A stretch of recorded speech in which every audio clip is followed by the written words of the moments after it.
It's like I can't walk on the ceiling.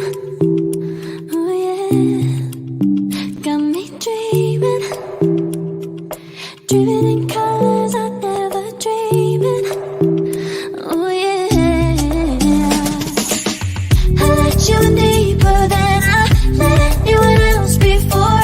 Filling up with my broken pieces, took them all and made them yours.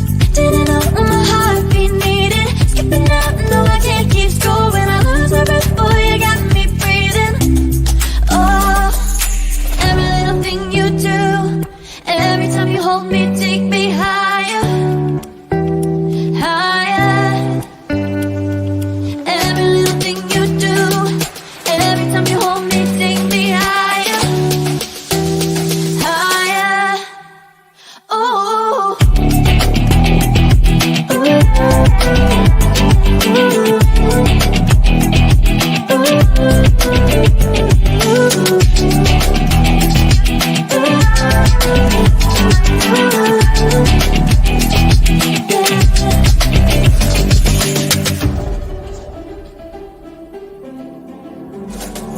magic. No, I'm never letting go. Now that I have it with you. When you kiss me, it's like the stars fall out the sky onto my heart to cover up what I don't wanna show. I let you in deeper than I let anyone else before. Filling up with my broken pieces, took them all and made them yours. Didn't know what my heartbeat needed, skipping out, no I can't keep score. When I lose my breath, boy, you got me breathing. Oh, every little thing you do, every time you hold me, take me higher, higher. Every little thing you do, every time you hold me, take me higher, higher. Oh, you take me higher, ooh, you take me higher, baby, you take me higher, ooh, you take me higher, baby, you take me higher, ooh, you take me higher, baby, you take me higher, yeah, you take me higher, baby.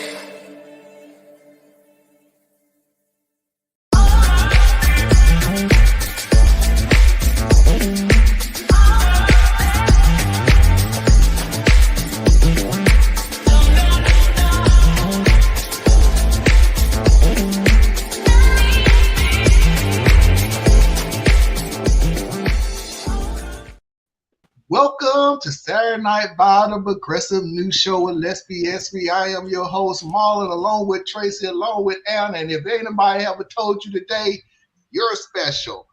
Today, we're just going to continue on with all the Reddit stories. Next month, we're probably going to start getting more into the serious things. I just didn't. It's Memorial Day weekend. I don't want nobody going into the Memorial Day weekend all doom and gloom, which is funny because some of these stories are doom and gloom. But if anybody can put a smile on your face, we can. Because I did a relook at some of our shows in the past, and we silly. We're silly.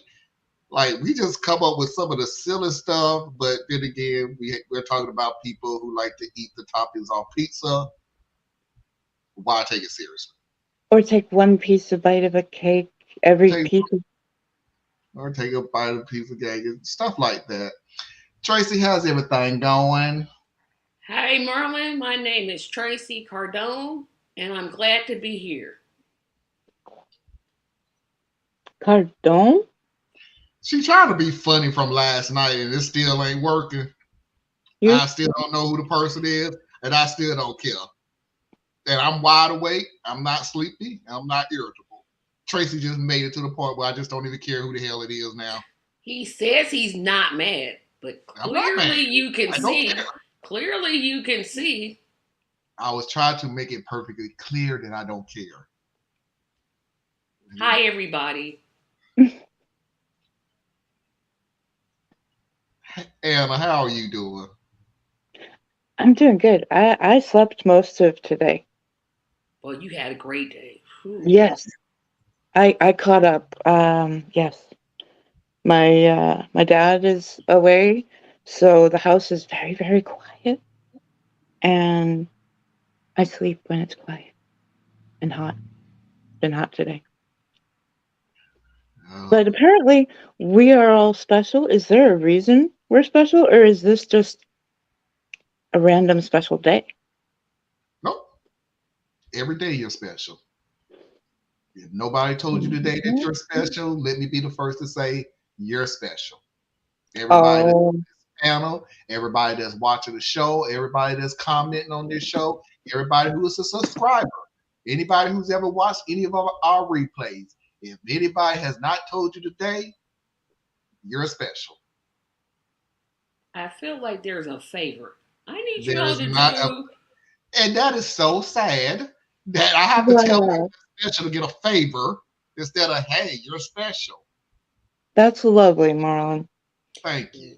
Thank you, Anna. If you catch up after the live show, please leave a comment. We love when people join in the conversation in good faith. That's absolutely true. I know there was more, so let me give y'all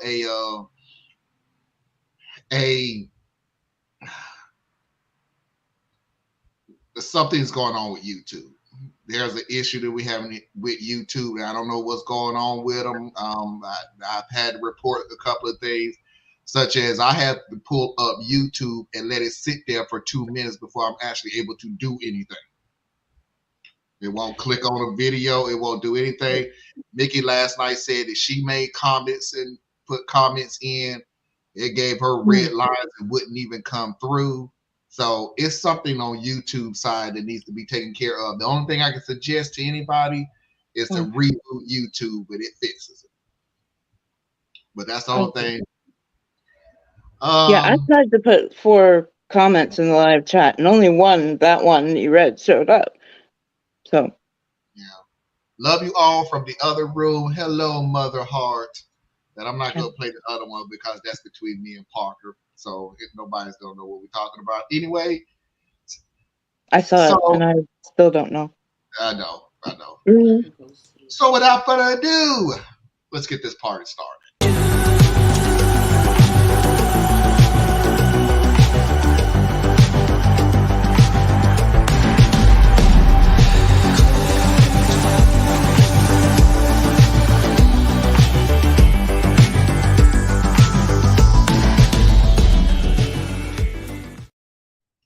So I'm not going to put this person as a candidate for the worst person of the year.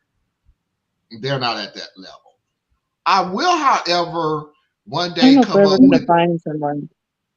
I'm sorry, but I don't know if we're ever going to find somebody to top that nurse. The labor and delivery nurse. She's hard one to top. She's a hard one. She put people's lives in danger. Yeah, that's a special kind of. Let's not say that, because as soon as we do say something like that, then somebody comes along. So, but for right now, yeah, that nurse is number one. Like she's up there. This guy is not the worst person of the year.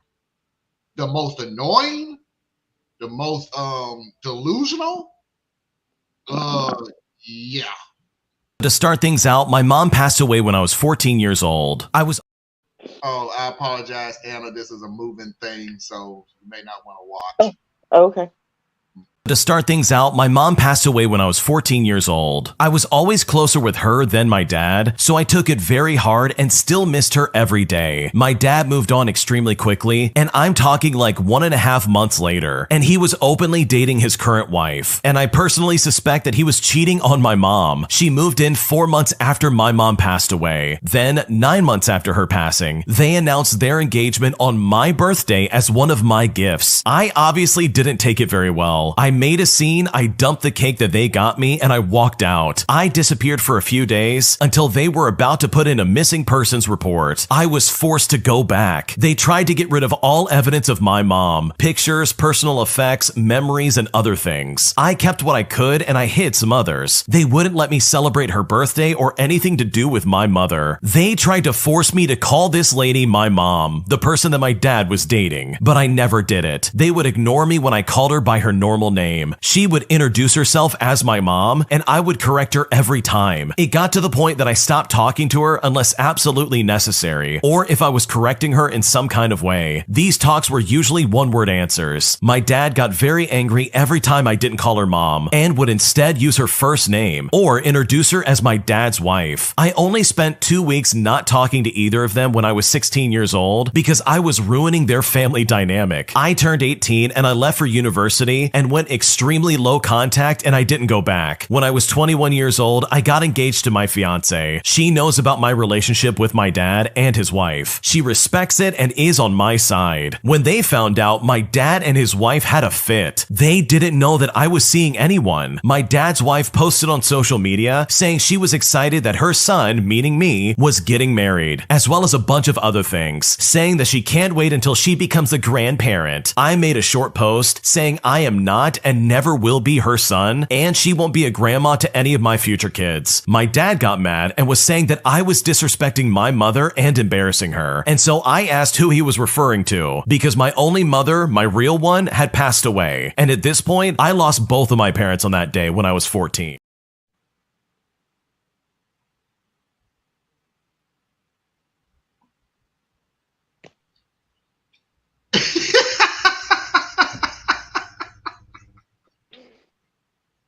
See, but if I did that, everybody would be shocked.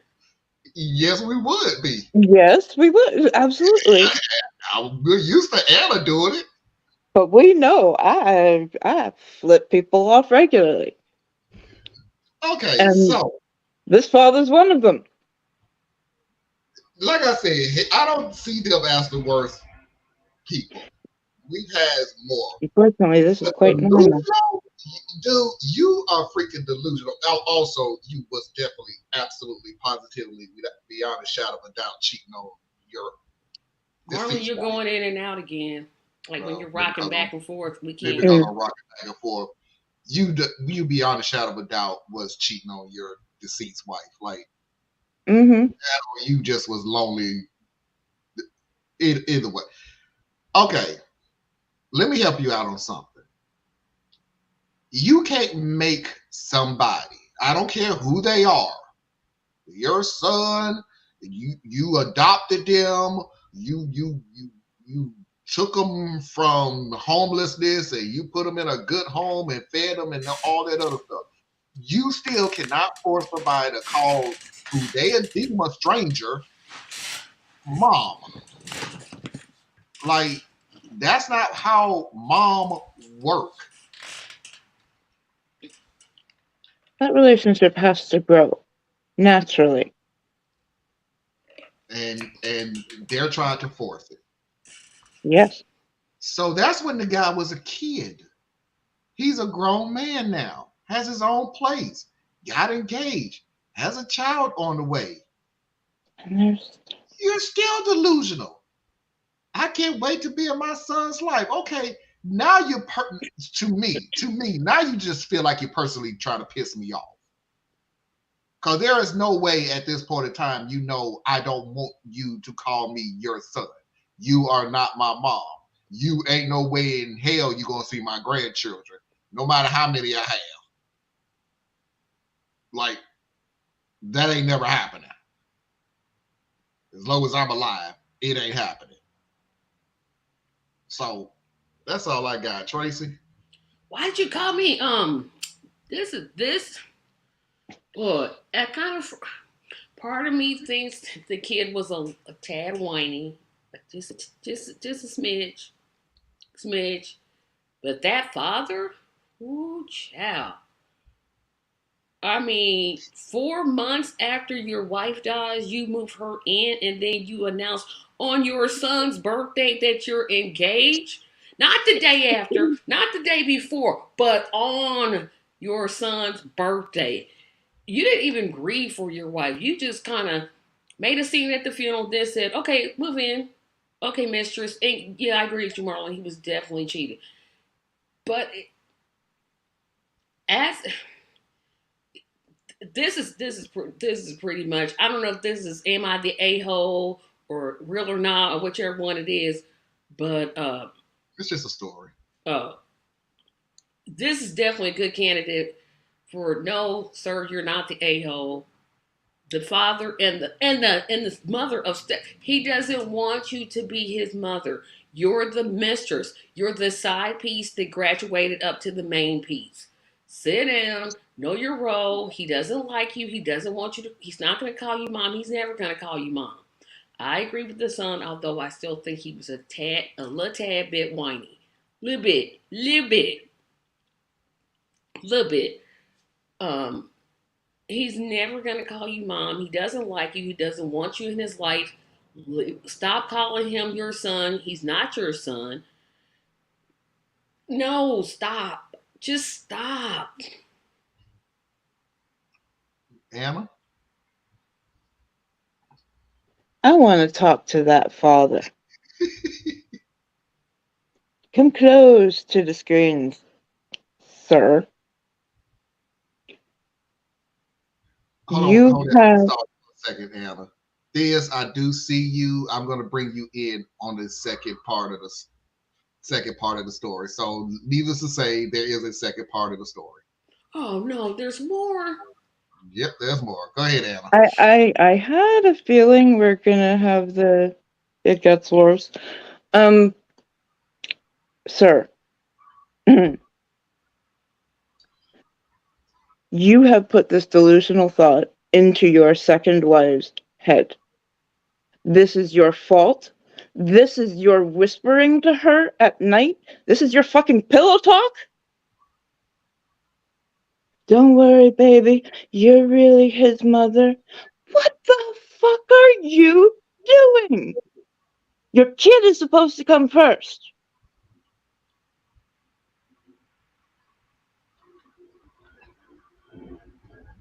He got on that side piece and said, wait a minute, hold on, this feel good. His father is selfish, inconsiderate, Hey, Mickey. and sensitive. Yes, that's sensitive. Yes. Or insensitive. Insensitive. Insensitive sounds more, He should not get a Father of the Year trophy. Oh, no. He shouldn't get a trophy. He shouldn't even get a participation trophy. You ain't even that. You were not doing nothing. And hey, 4 months after his wife died. 4 months. Some people, when their spouse dies, it takes them. I mean, literally, some people just never marry because they're like, I'll never find somebody like this again. Okay, but there are some people, but 4 months. Yes, 4 months. My paternal grandfather had already moved on and gotten married. Not in that time, but within the months time frame. You know, it's some people do not know who they are without having a partner when they're adults. I don't know. They need to find out. They need to. They're afraid of themselves. Yep, they're afraid of being alone. Tracy, there are people who have never had a chance to be alone and find out who they are. They've always had somebody. They've always had somebody in their life. A girlfriend, a wife, a girlfriend. They always had somebody in their lives to the point they don't know who they are by themselves. They have to fill that void. They have to fill that void as soon as possible. But this father, Marlon, he had a child. So let's just say he got over it 4 months, even though I still think that's quick, but he got over it and he didn't get over it. Not this because you never get over it. He didn't even bring her when you're in a relationship and there's a child involved, you have to make sure the child is comfortable with that person that you're bringing into the relationship, which is again why I don't want to date a man with kids. You have to make sure that child is comfortable with that person. Now, yes, you'll get the extreme child. You're not my mama, da, da, da, like this kid did.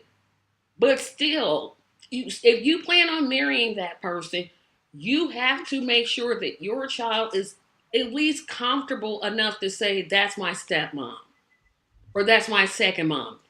But this whole thing of you have to call her mom, dude, just admit that you cheated on your wife with this lady. Just admit it. It's so obvious. If you And are I out think there that's what's thinking to yourself, should I maybe have a talk with my kid about my girlfriend, boyfriend? Should I? Yes, you absolutely yeah, you should. should. Before you bring them home. Here's the funny thing about it, and Mickey, I was trying not to get into it because whiny, he was just 14 when his mom died. That's Then months later, his I father. said a bit. I said a bit. But I'm gonna tell you what made him really whiny and really don't I want think anything you to had do with her. reason No, when you decided to not only force this from what I woman heard. to when you try to force this kid to call her mom, then your brilliant idea of helping that alone is to erase everything in that house Of the actual mom. and mom. To the point Like where he's hiding pictures. He's he hiding. has to. He has no choice. Yeah, that's why I said she's clearly the side piece that graduated up a level. And he has said it in the past on something like that, just like every other business. When you move somebody from a side piece to the main piece, you got to replace the side piece. You sure do. But since I already let the cat out of the bag,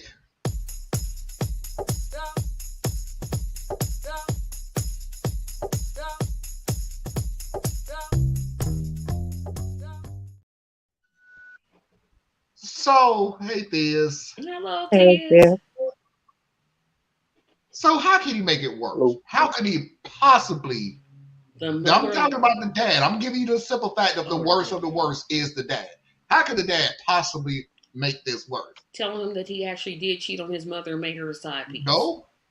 No. How can you possibly make it worse? You show up at a wedding Just show up to the house. or the house.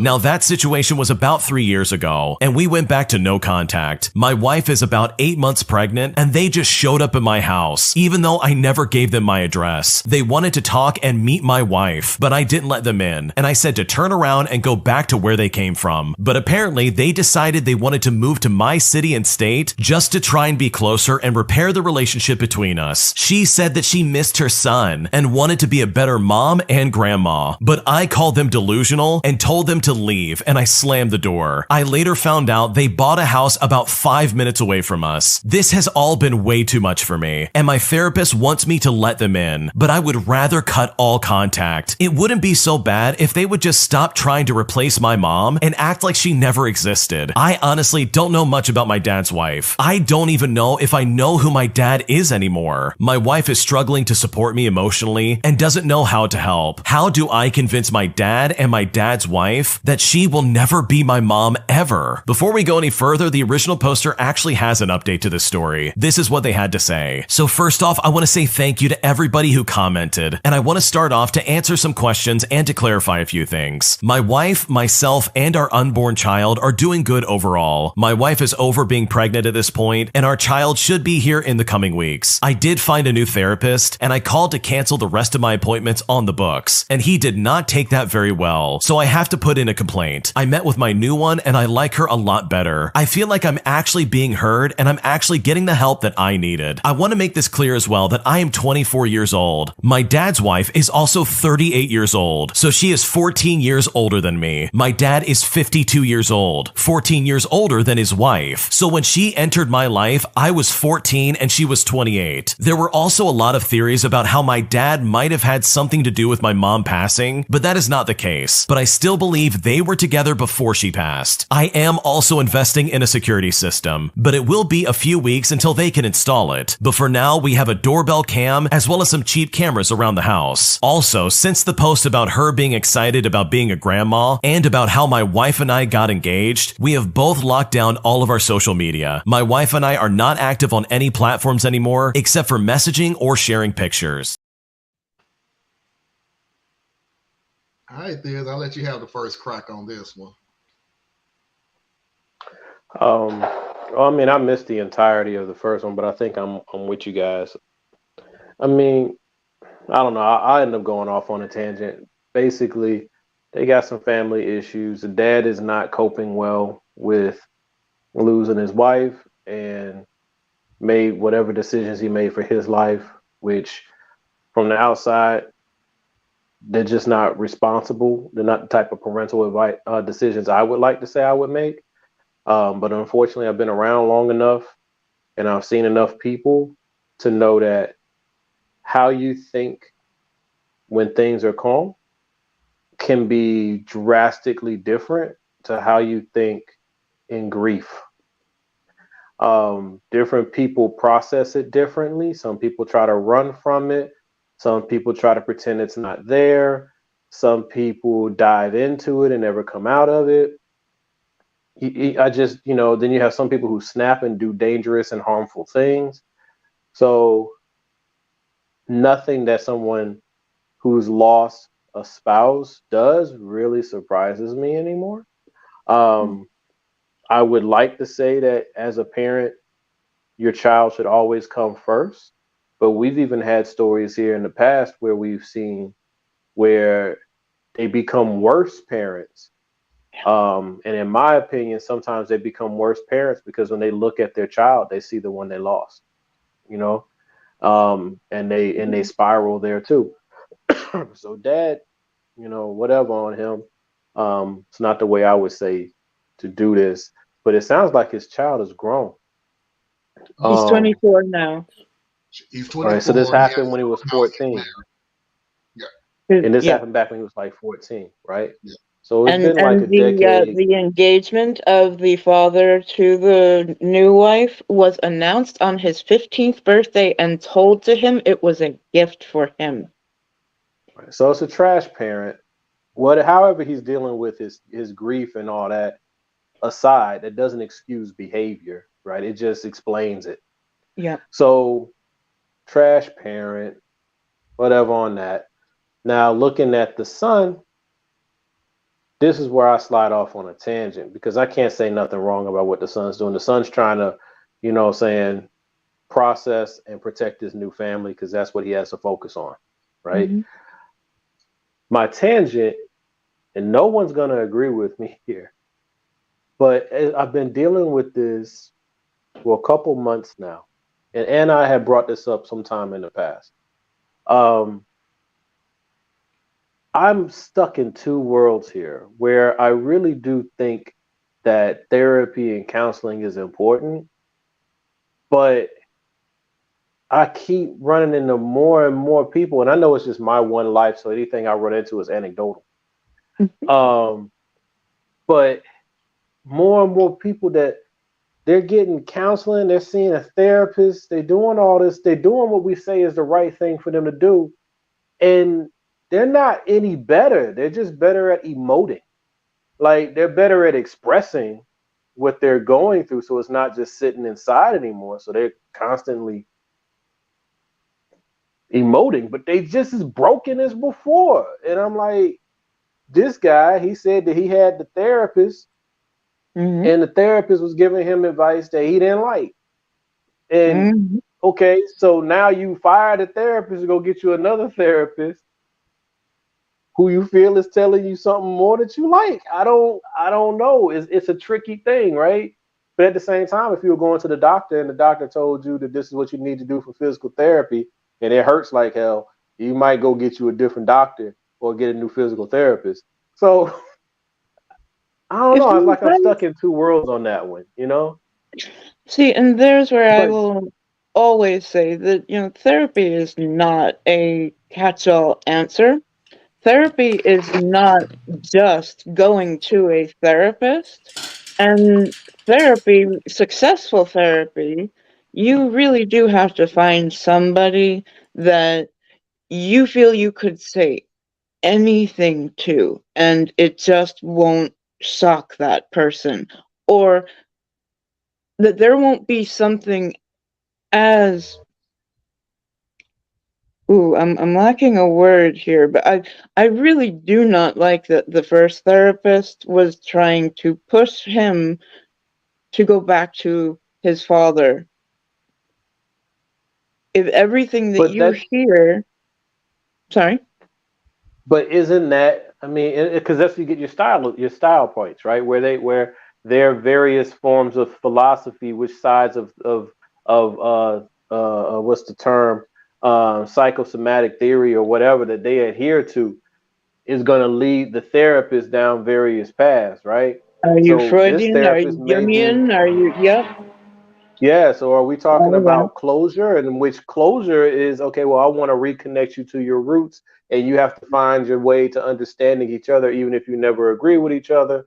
So he's, trying to put the thing Mhm. together. But then another therapist may have a different frame of mind that'll say, this is damage to a point that it's more unhealthy for you than it could possibly be healthy for you, at least at current time.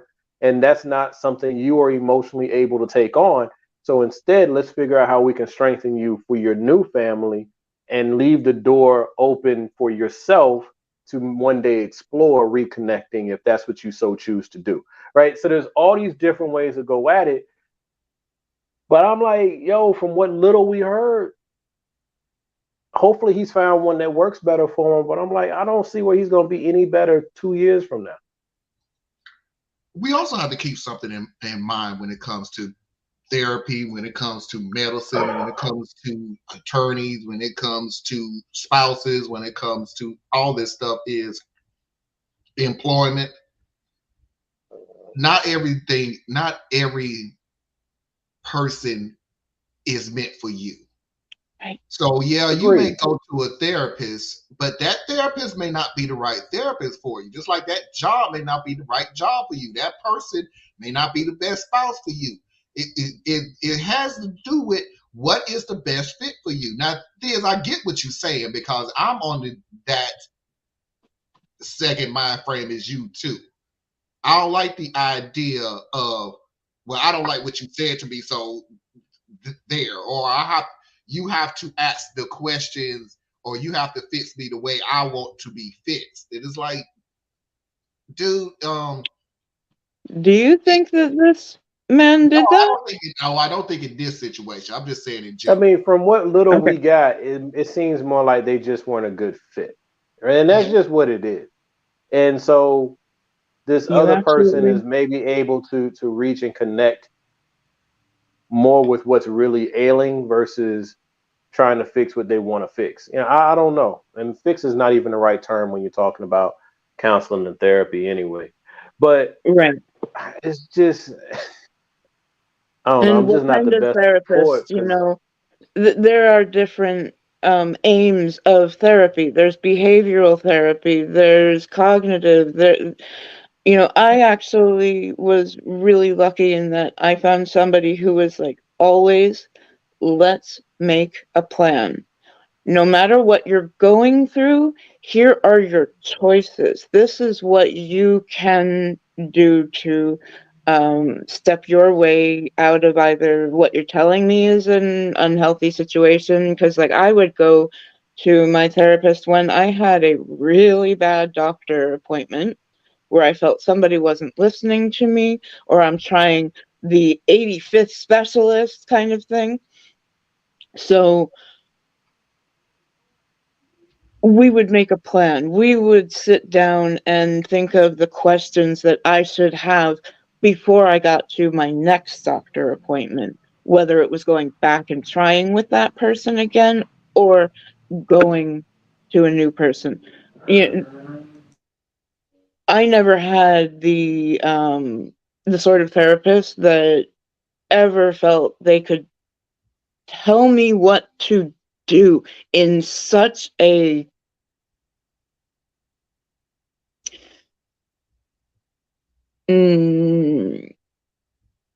without realizing the consequences of the action. And I really don't think that first therapist was either listening fully, because you don't push a person back to abusive parents.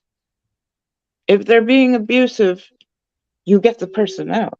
You help support them to do what is best for themselves.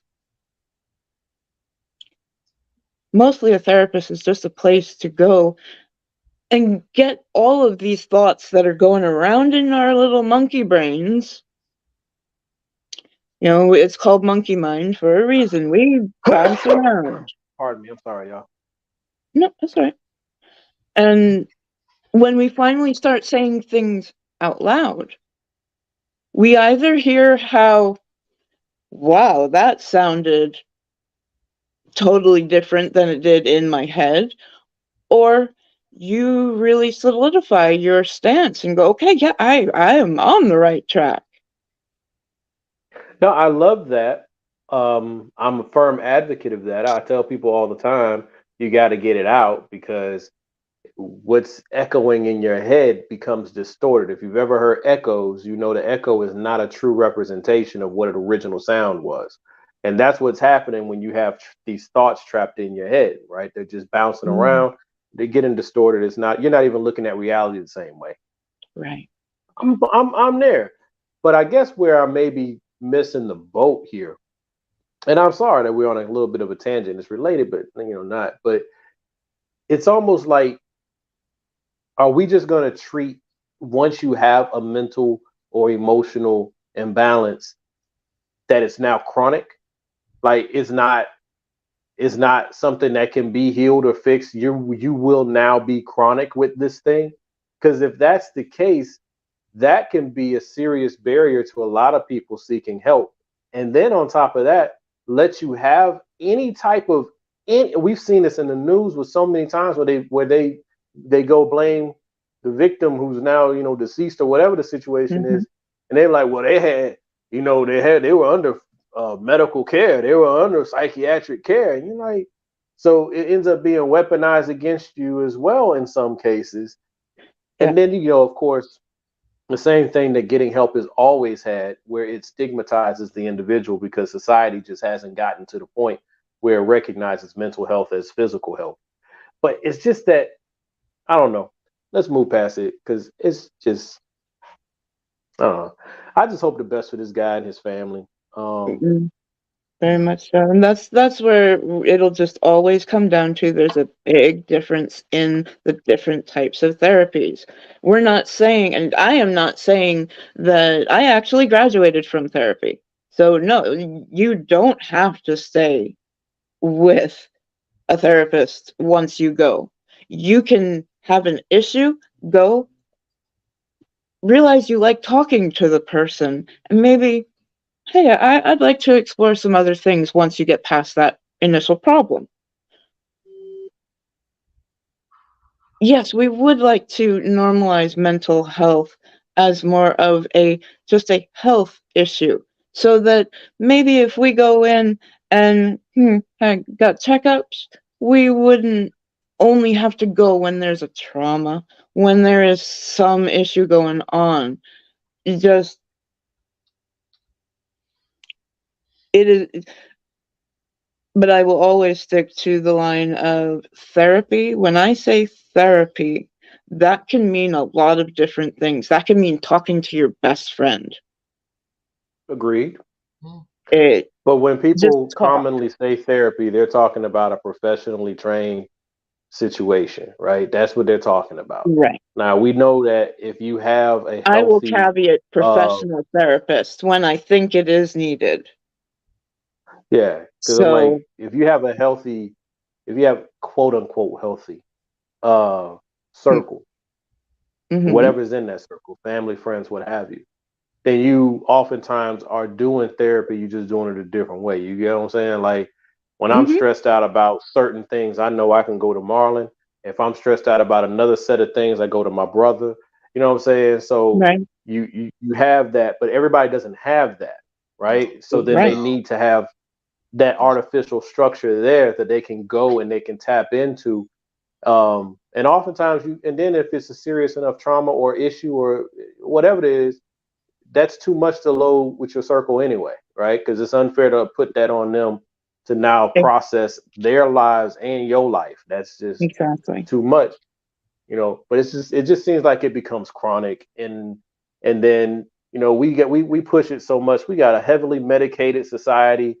I mean, It one of the is top prescribed things in the America is business Ambien, model. folks. I mean, come Mhm. on. It is the You business pushing model of Ambien all like you pushing medicine. insulin. hmm There's a I, business model in all medicine, in all therapy, in all. That's why I will say, professional therapy is one thing completely to its own. I just want to put this out there that I am finding myself very proud to know that I'm one of Thea's trusted circle. Oh, Didn't have Man, no idea. deflate your head. Too late. Too late. Already there. Okay. Let's move on to the next story and psych.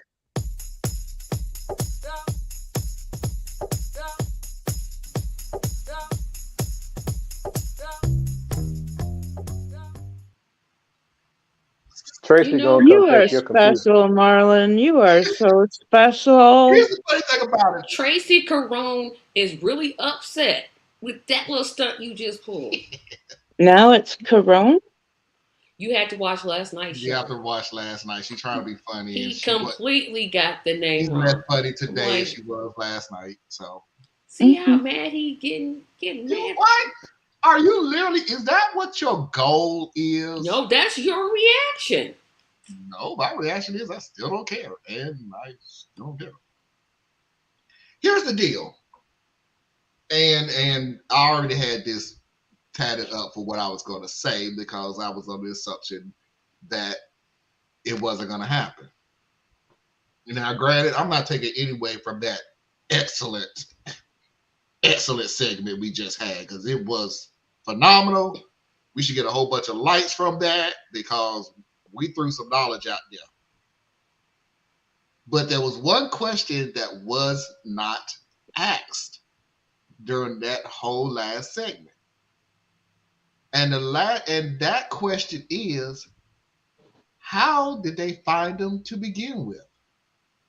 Also, when it comes to them finding out about our address, we found out about the leak. It was my brother-in-law. We had a family dinner where we had planned on working on the birthday plan. My brother-in-law insisted on being there, which was odd as he was not a part of it to begin with. While we were waiting for my mother-in-law to get home, I shared what happened between my dad and how it made me and my wife feel. My brother-in-law got visibly uncomfortable when this was brought up. When we saw what was going on and we called him out for it, he denied it, but it was still incredibly obvious. My sister-in-law then called him out and he broke down. He said that he had been talking to them because we need all the family support that we can get, and they should know their grandbaby. This caused an argument, and it ended with my sister-in-law moving out and staying with us. I think it's over between the two of them, and I will never trust him ever again. Our birthing plan has been on lockdown and very secured, and it was made a day later without my brother-in-law, but we have some plans just in case something crazy happens. Everyone who needs to know the plans or the details actually does know what's going on. Yo, I'm sorry, what man. happened to going to the hospital? Is that not an option anymore? No, the plan was. Or people do have babies at home. Sorry, my niece is a doula. Well, forgot that part. But it's No, that what deep. they were saying about the birthing plan was who is to know that is about to give birth, who is supposed to show up at the hospital. How are you going to do it where the people you don't want showing up at the hospital don't know that they're at the hospital? That's the plan. It's not like that they're not going to the hospital. They're trying to make sure that people don't know the birth is going on and things like that. But they do realize that people still publish children's births in the local newspaper.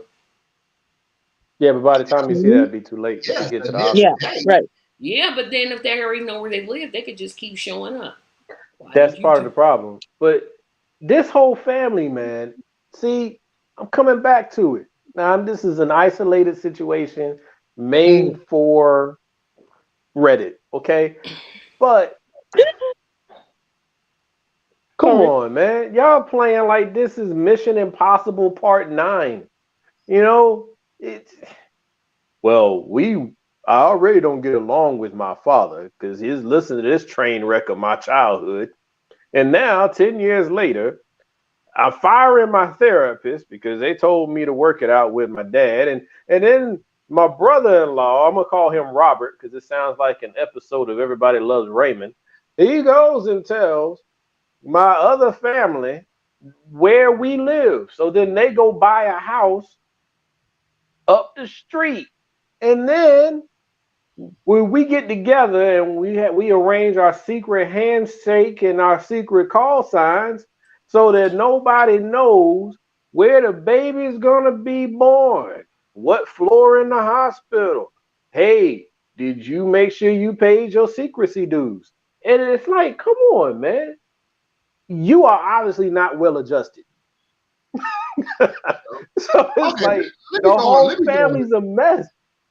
Let me go on a different I tangent. feel for the kid. Yeah, yeah, I feel for the yeah. kid. The whole family is. But what Let if me the go on a child different. wants to be close to the grandparents? Let me go on a It's different not up tangent. to the child. It ain't up to the child. Not at this point, because you literally made the point of saying child. It ain't up Yeah, that. it ain't up to the child. It ain't up to the child. Let me go off But on a yeah. different tangent real quick though. And this is to the brother-in-law. And excuse me, Tracy, because I'm really trying to Okay. find a better way of saying this, Mm-hmm. but I can't find a better way of saying this. But brother-in-law, help me out. Who the fuck is we? We need all But the family Marlon, we can get. Who the hell is we? Marlon, Like we this need two other people that you know damn well I don't like that's trying to force me to something, and all of a sudden you decided that we like what? This ain't a fucking job. We ain't taking shifts. Who the hell is we? I don't understand what your thinking process was. And apparently, like we've been playing these stories way too long to know the real solution. The wife didn't leave you because of this one situation. You don't effed up in the past on a lot of situations. And again, we've just now seen the final straw. That's what we're seeing right now. So, but this brother-in-law, whatever type situation, we know this personality type. This is the type of personality that decides nobody should have an abortion because he doesn't believe in abortion. This is the kind of guy who believes that no, gay people shouldn't get married no. because he's not gay. This is the type of guy who thinks that his moral reckoning is the perfect fit for all of society. So when he's seeing dysfunction in the family, he's going to put on his cape and he's going to do what's best because you don't know what's best. And that's this dude, right? You know what I'm saying? And the wife is probably sick of it because he's probably high and mighty with her too, and manipulative and all kinds of stuff. Let's just end it with that. You're Okay, wait a minute. manipulative. Is there more? I really want to No, know. Is there no, there's more? no more after that. No. Because I don't. I'm having a hard time believing you. This have been two times in the same one. I have never lied to you and said that there was not going to be more. I just honestly want y'all to stop saying, is there more? Because it takes the fun out of it. Is there more? Yeah. So ain't no use playing, is it worse? Because it's like, yeah, that's the fun of it. You don't know if that's the end of the story or not. But no, there's not more. That was pretty much the end of it. And the funny thing about it, I had to break this story down is because when you hear it all, because I had to cut out a lot of it. The more that you listen to it, the more you kept thinking it was very, very close. And Nikki even said, I don't think this story is true. There's too many details in it. But the more I kept thinking about it, I was close to saying, is it true or not? Because I kept thinking, good God, the more I listen to the story, the worse and worse it gets. Like It there's could not a be true though. good part to it. You're Everything really that you've shared is very, very probable, To the birthing especially in plan. a dysfunctional. yeah. Well, people have birthing plans. They do. It's weird. I think it's weird as hell to be, because that's like the people who do a magical super 8-step gender reveal party. I'm like, people have babies every day, man. Why are you doing all this Yeah. anyway? Um, so it's all probable. And then one thing that this is one reason I never liked messy TV, but there are people who really do have some really up lives, man. Like Some up lives. it's We're real. doing our best. Trust me, I had to give you the warning because I was trying to find a better way of not going off on this Well, guy. Anna just flipped off. She didn't even bother to apologize. She was like, finger. Hey, about as close as you gonna get. I'm sorry, but No, I'm just joking. Me and Thea's talked Y'all are about this grown people last that can night. say whatever you want to say. I was Me gonna and say I'm Thea, sorry, but Thea, not sorry. yeah, me and Thea's talked about this last night. Anna, you didn't get to see the show, but me and Thea's talked about No, this no, no. last night.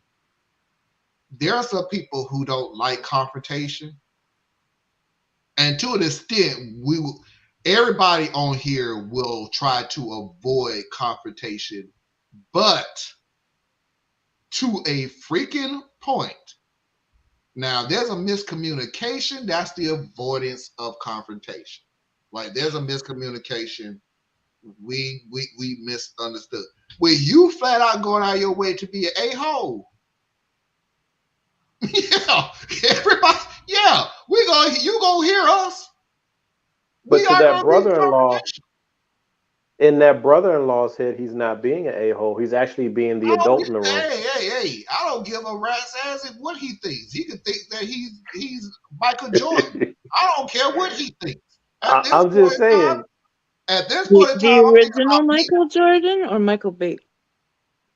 I thought he was Michael A. I thought it was Michael B. Jordan. Yeah, I think you're right. I think Michael it's B. Michael. Jordan is an actor. The This is the actor. Yeah, part. that's This is what the part of the I just. show where we just add crap that have shit to do with what we was talking about. So that is the end of our first hour, and I know we're a little early, but this is what happened when I know the panel don't give a rat's butt about the story I anymore. Also, honestly, I do believe that story is true, and I do believe that there are a lot of people out there that there are too many generations of wounded children having wounded children, and you don't parent right, and so you come up with this huge dysfunctional family. Yep. And I could look up both sides of my family. My grandparents, by the way, name is Robert, one of them. Um, it's insanity is go usually not that far away. Yep. But that's what I was getting at, and I'm gonna use some of Marlon's time here. That's part of what I'm getting at about generational and family trauma. You know what I'm saying? Like the analogy that I would often use in the past is when I was talking about the black community and how you can have such varied outcomes to this day. Like if you go back and I'm gonna spare you the gory bits, but you watched as your father was destroyed, you watched as your mother was being destroyed, and you're one of four children who are witnessing this being done to the two people that you rely upon. That's first generational trauma, right? The direct trauma is happening to your parents, right? And then you're also getting direct and secondary trauma as the children. And then out of those four children, one is going to be completely devastated, maybe two completely devastated. The third one is going to be somewhat and then the fourth one's going to seem like they're just fine. And then those But my four children have children, right? so Now, you if the trauma stopped different. with what happened to the original parents, then you could somehow figure that eventually it'll water itself down. But each generation is getting more trauma. Mm-hmm. So you're compounding it, and the children are multiplying now. We've gone from 4 children to 16 children to 32 children to so on because the generations are spreading. Yeah. That's Yep. how we end up with the society that we have. And then we turn around and we say, why are you guys so dysfunctional? Why is, I'm using the black community in this particular case, why is the black community so dysfunctional? Look at these 12 people. I can give you 12 names of black people who did amazing things. And you're like, that's 12 people out of how many millions? Right? That's that fourth child, the one that seemed like they were okay. That's who you're looking at. They're Mhm. technically an outlier compared to everybody else who experienced trauma. So, like in this case with this family, you have layers of trauma. Now, it doesn't look like it's been compounded. It's just a continuation of the same trauma or whatnot. But look at how they're reacting to things. I mean, Mhm. you having a secret conclave about how you're gonna have a baby. A baby. That's not healthy, people. You know, No. you you used a Do you back see door any through an other in-law to choice? find out where your kid lives. That's not healthy. Well, Like, I get what you said, Anna, that they don't have a choice. They really don't. They And don't I have was a just who don't choice. have a asking, choice? do you see any other choice I mean, here? they could sell their house and move out of state, but how No, because likely they is just that? How many well, times are you and going that's to a move? part. That's You a can part of. only control Yeah. yourself. You can't control everybody else. But that was a part So of the story that I option. did cut out, Tracy. That was a part of the story because somebody did talk to the OP about moving. It was just like we just moved into this house. Like Oh, we ain't well, got the money like that to just every Yeah, time and something I would happens. never say that. And I would Mm. never tell anybody to do that because you Yeah, can't just No. up and move every time somebody finds you. You know what I'm right. saying? You know what I'm saying? Because that, well, I can tell you another story about the black community and how that overlaps, but I'm not going to do that because one of the things Marlon showed me last night is I ain't going to go into all these nuanced positions for somebody to come back and get me later. So, sticking to this story, Mm. um, you can't just up and move. It's not a realistic expectation, I guess is I where I would thought I put it. said that. Not for Didn't I say that? anybody. No, I'm with you, Tracy. No, we I were What, just what, yeah. what? for other people. It's like, and I Yeah, wasn't we even were just getting on you, 100%. Tracy. Because people I will was say getting on that, people who like they say, need, "Can't you just up and move?" It's like, yeah, dude, people ain't got money like that to every. Or Just they could my get house, those not an what are those real apartment. dangerous dogs that people don't like, that don't like pit bulls or pit bulls are wonderful if you raise them right, Don't They worry about are. but people. If you have the a vicious but pit the bull, it's the owner's Pit fault, bulls not the used pit to be bull. called the yeah, nanny dogs because they would take such good care of their kids. Yeah, that's the owner's but fault. That's but not no, the dog. but point taken, right? There's things they can do and right that. But then now what, right? You got Right? dogs who are good for the family, but they protect their place, and then your crazy dad and his wife decide they gonna bum rush the yard anyway, and now your dogs Mhm. attack them. So now the police gonna go and kill your dogs and find you. So it's like Mhm. it's a no oh yeah, I win in that forgot about that particular, situation. right? But Mhm. even so, you about to have a baby. They live 5 minutes away. That means they're not across the street. They're up. They like the next subdivision over or something. You about to have the baby. Just don't tell nobody when you go into the hospital. You don't have to have this major ornate plan going on. Right? You now know who the leak is. You know your brother-in-law can't keep his mouth shut. So you know what? Don't tell Exclude nobody you them. having a baby. You Yeah. and your husband go have that baby. Yeah. Yeah. And the first time they know that baby exists, you back at the house. I don't. It's just Yeah. that's where I'm saying like it's unhealthy how these people are trying to I mean, navigate. So now, what is this child going to come into? Yeah. It's wounded children having wounded children. And here's what I'll say before we go to commercial break. Commercial break. all Our right. extended break. Yes. Our sponsor Nabisco. But again, when you're dating someone and you have a child, you have to be careful about introducing your child to everybody you date. Not everybody you date gets to have the pleasure of meeting your child. That cannot happen. For this trash father 4 months later didn't tell the child anything about dating this woman. Didn't say anything. She's your mother now. No. No, Yeah. it can't work like that. That's not the It way to go. cannot. It So cannot. that's a clear indication that he was not the involved parent. The mother was the involved parent. Yeah. Because Yep. like when me and my first wife, when we split up, is all the time. Girls that I would date would be like, I want to meet your baby, because my daughter's the most thing. My kids are the most important thing in the world to me, right? So you know that's the way, right, to get close to my heart is my children and my mama. So of course, girls I would date would be anxious to meet those two people, and I would tell them, one, no one meets my daughter. No one.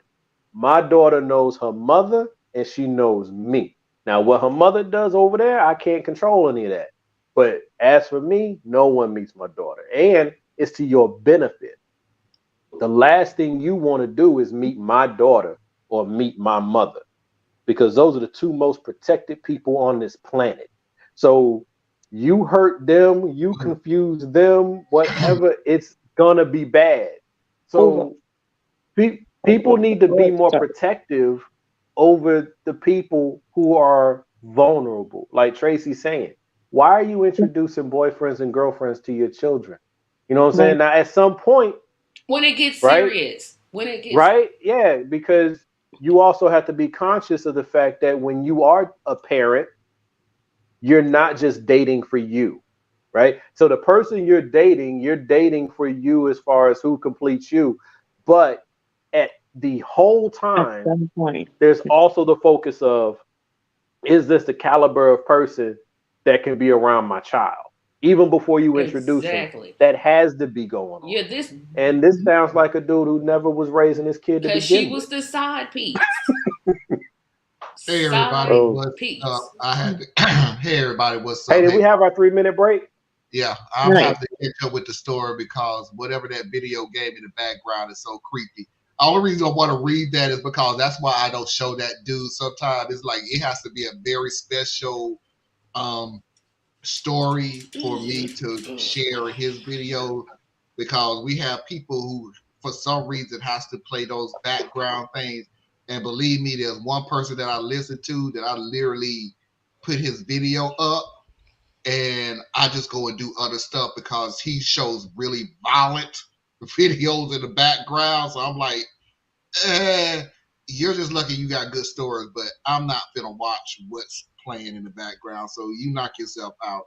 But anyway, you're right. Tracy is right. This is the 3-minute commercial break for everybody to reboot and refresh. And by the way, in case you're catching on to what I'm saying right now, I literally mean everybody may need to reboot their YouTube because YouTube has been acting a fool. I don't know what's going on with it, but you may need to go ahead and get out of YouTube and jump right back in it and see if there fits an issue that may happen or may not happen. But go ahead and reboot and refresh, and we will see everybody on the other side with Am I the A-Hole, a returning Mafia video of the week, and of course, Foxy's videos of the week. Stay tuned.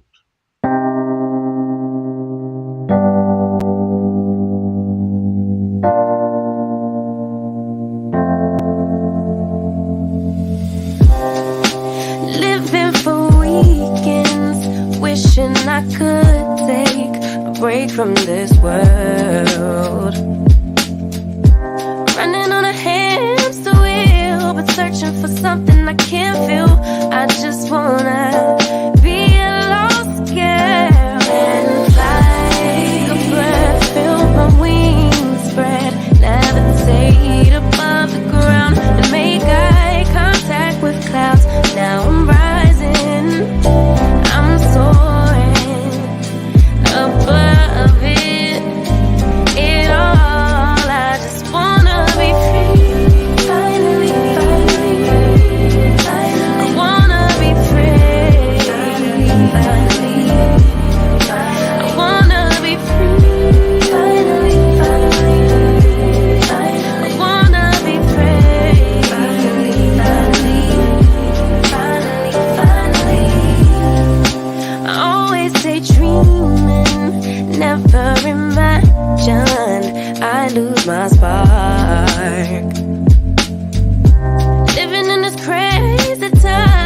piecing back the pieces of my mind. I know how to run from the dark and fly. Feel my wings spread, levitate into the clouds. I'm so high above the ground. I'm rising. I'm soaring above it. It all. I just wanna be free. Finally, I wanna be free. I wanna be free. Finally, I wanna be free.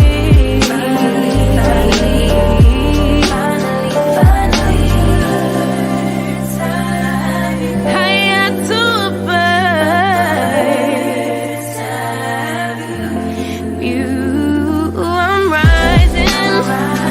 I'm soaring above it. It all. I just wanna be free. I wanna be free.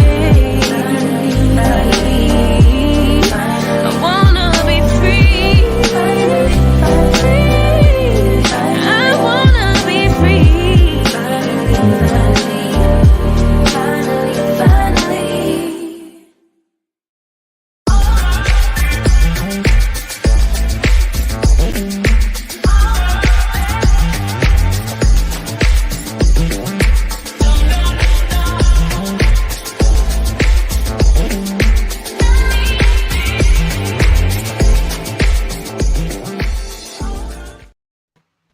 All right, we are back. I hope y'all enjoyed those commercial breaks of a Muppet murdering somebody else over coffee. So without further ado, let's go ahead and get in there and pay those bills. Please do not forget to go to patreon.com/a better Tracy media page. Help support Tracy in all of her endeavors. Please do not forget to go to patreon.com/complex mind. Help support Theas in all of his endeavors. Please do not forget to go to patreon.com/radical truth to power, exactly the way it's spelled. Capital R, capital T, capital T, capital P. Please do not forget to go to Anna Hart's website, borrelia.etc.com. Learn something that you didn't think you need to know, but you should, especially this month. This is the last week.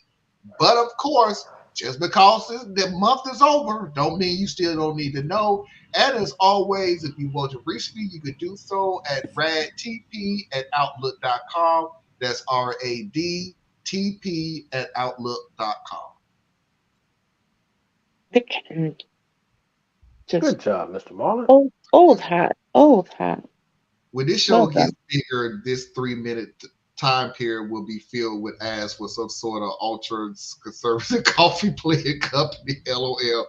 Just kidding, but it would be funny. It's Wilkins Hey. Coffee. Still a stupid commercial. I enjoyed them.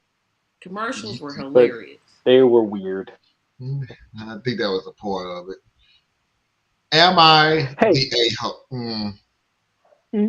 Never mind. Am I the a-hole? Theist.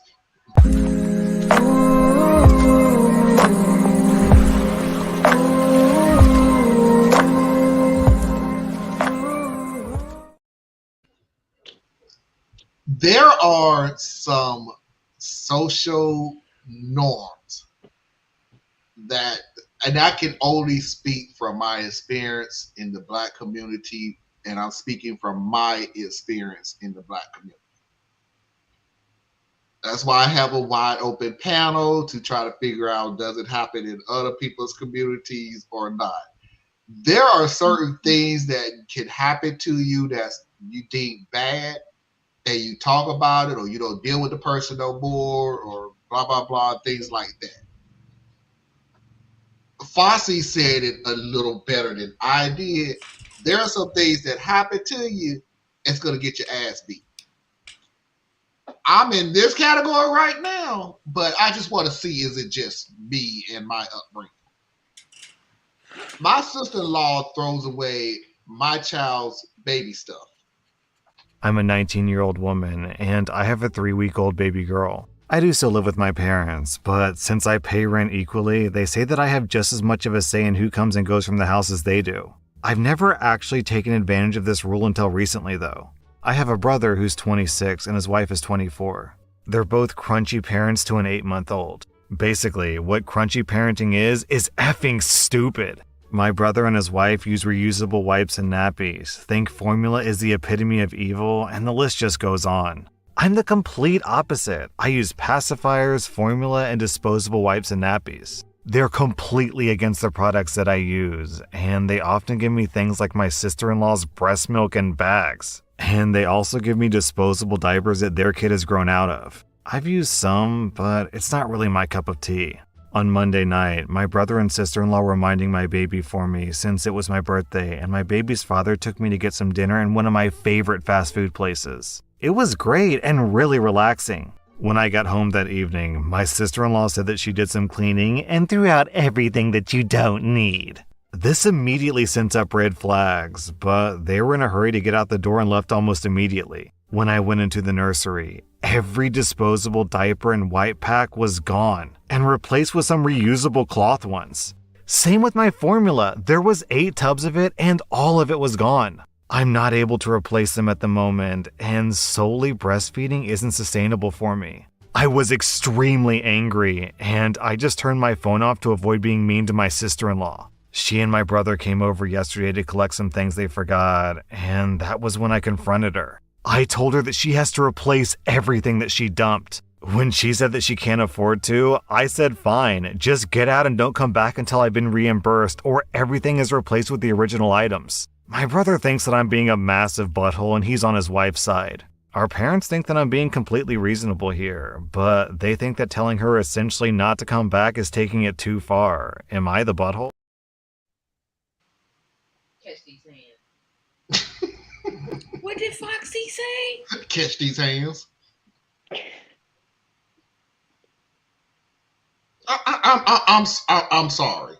Before I met Foxy, I was a single dad. I raised my biological child for some many years alone. I know how expensive it was. I know how I had to buy stuff. I know there were times when I went hungry to make sure that she ate. And Formula is expensive. And you gonna decide that you are so controlling that you're gonna throw my stuff away? Yeah, it's gonna be a fight. It's gonna be a fight. Yeah. And it's not like I'm doing it to just do it. It's doing it because at that time my emotions are so high because of what I had to go through to make sure that my child is being taken care of, and you decide that your rules and regulations is above and beyond anything that I have to do to take care of my child? No! Like Foxy said, you're going to catch these hands. I'm not coming up to you asking you to replace anything. Because at that point in time, I'm so offended by you thinking that anything that you did was okay and that you were in the right. Now I have to find out how I'm going to feed my child tonight. I'm sorry, but not sorry. But no. Something got to be done.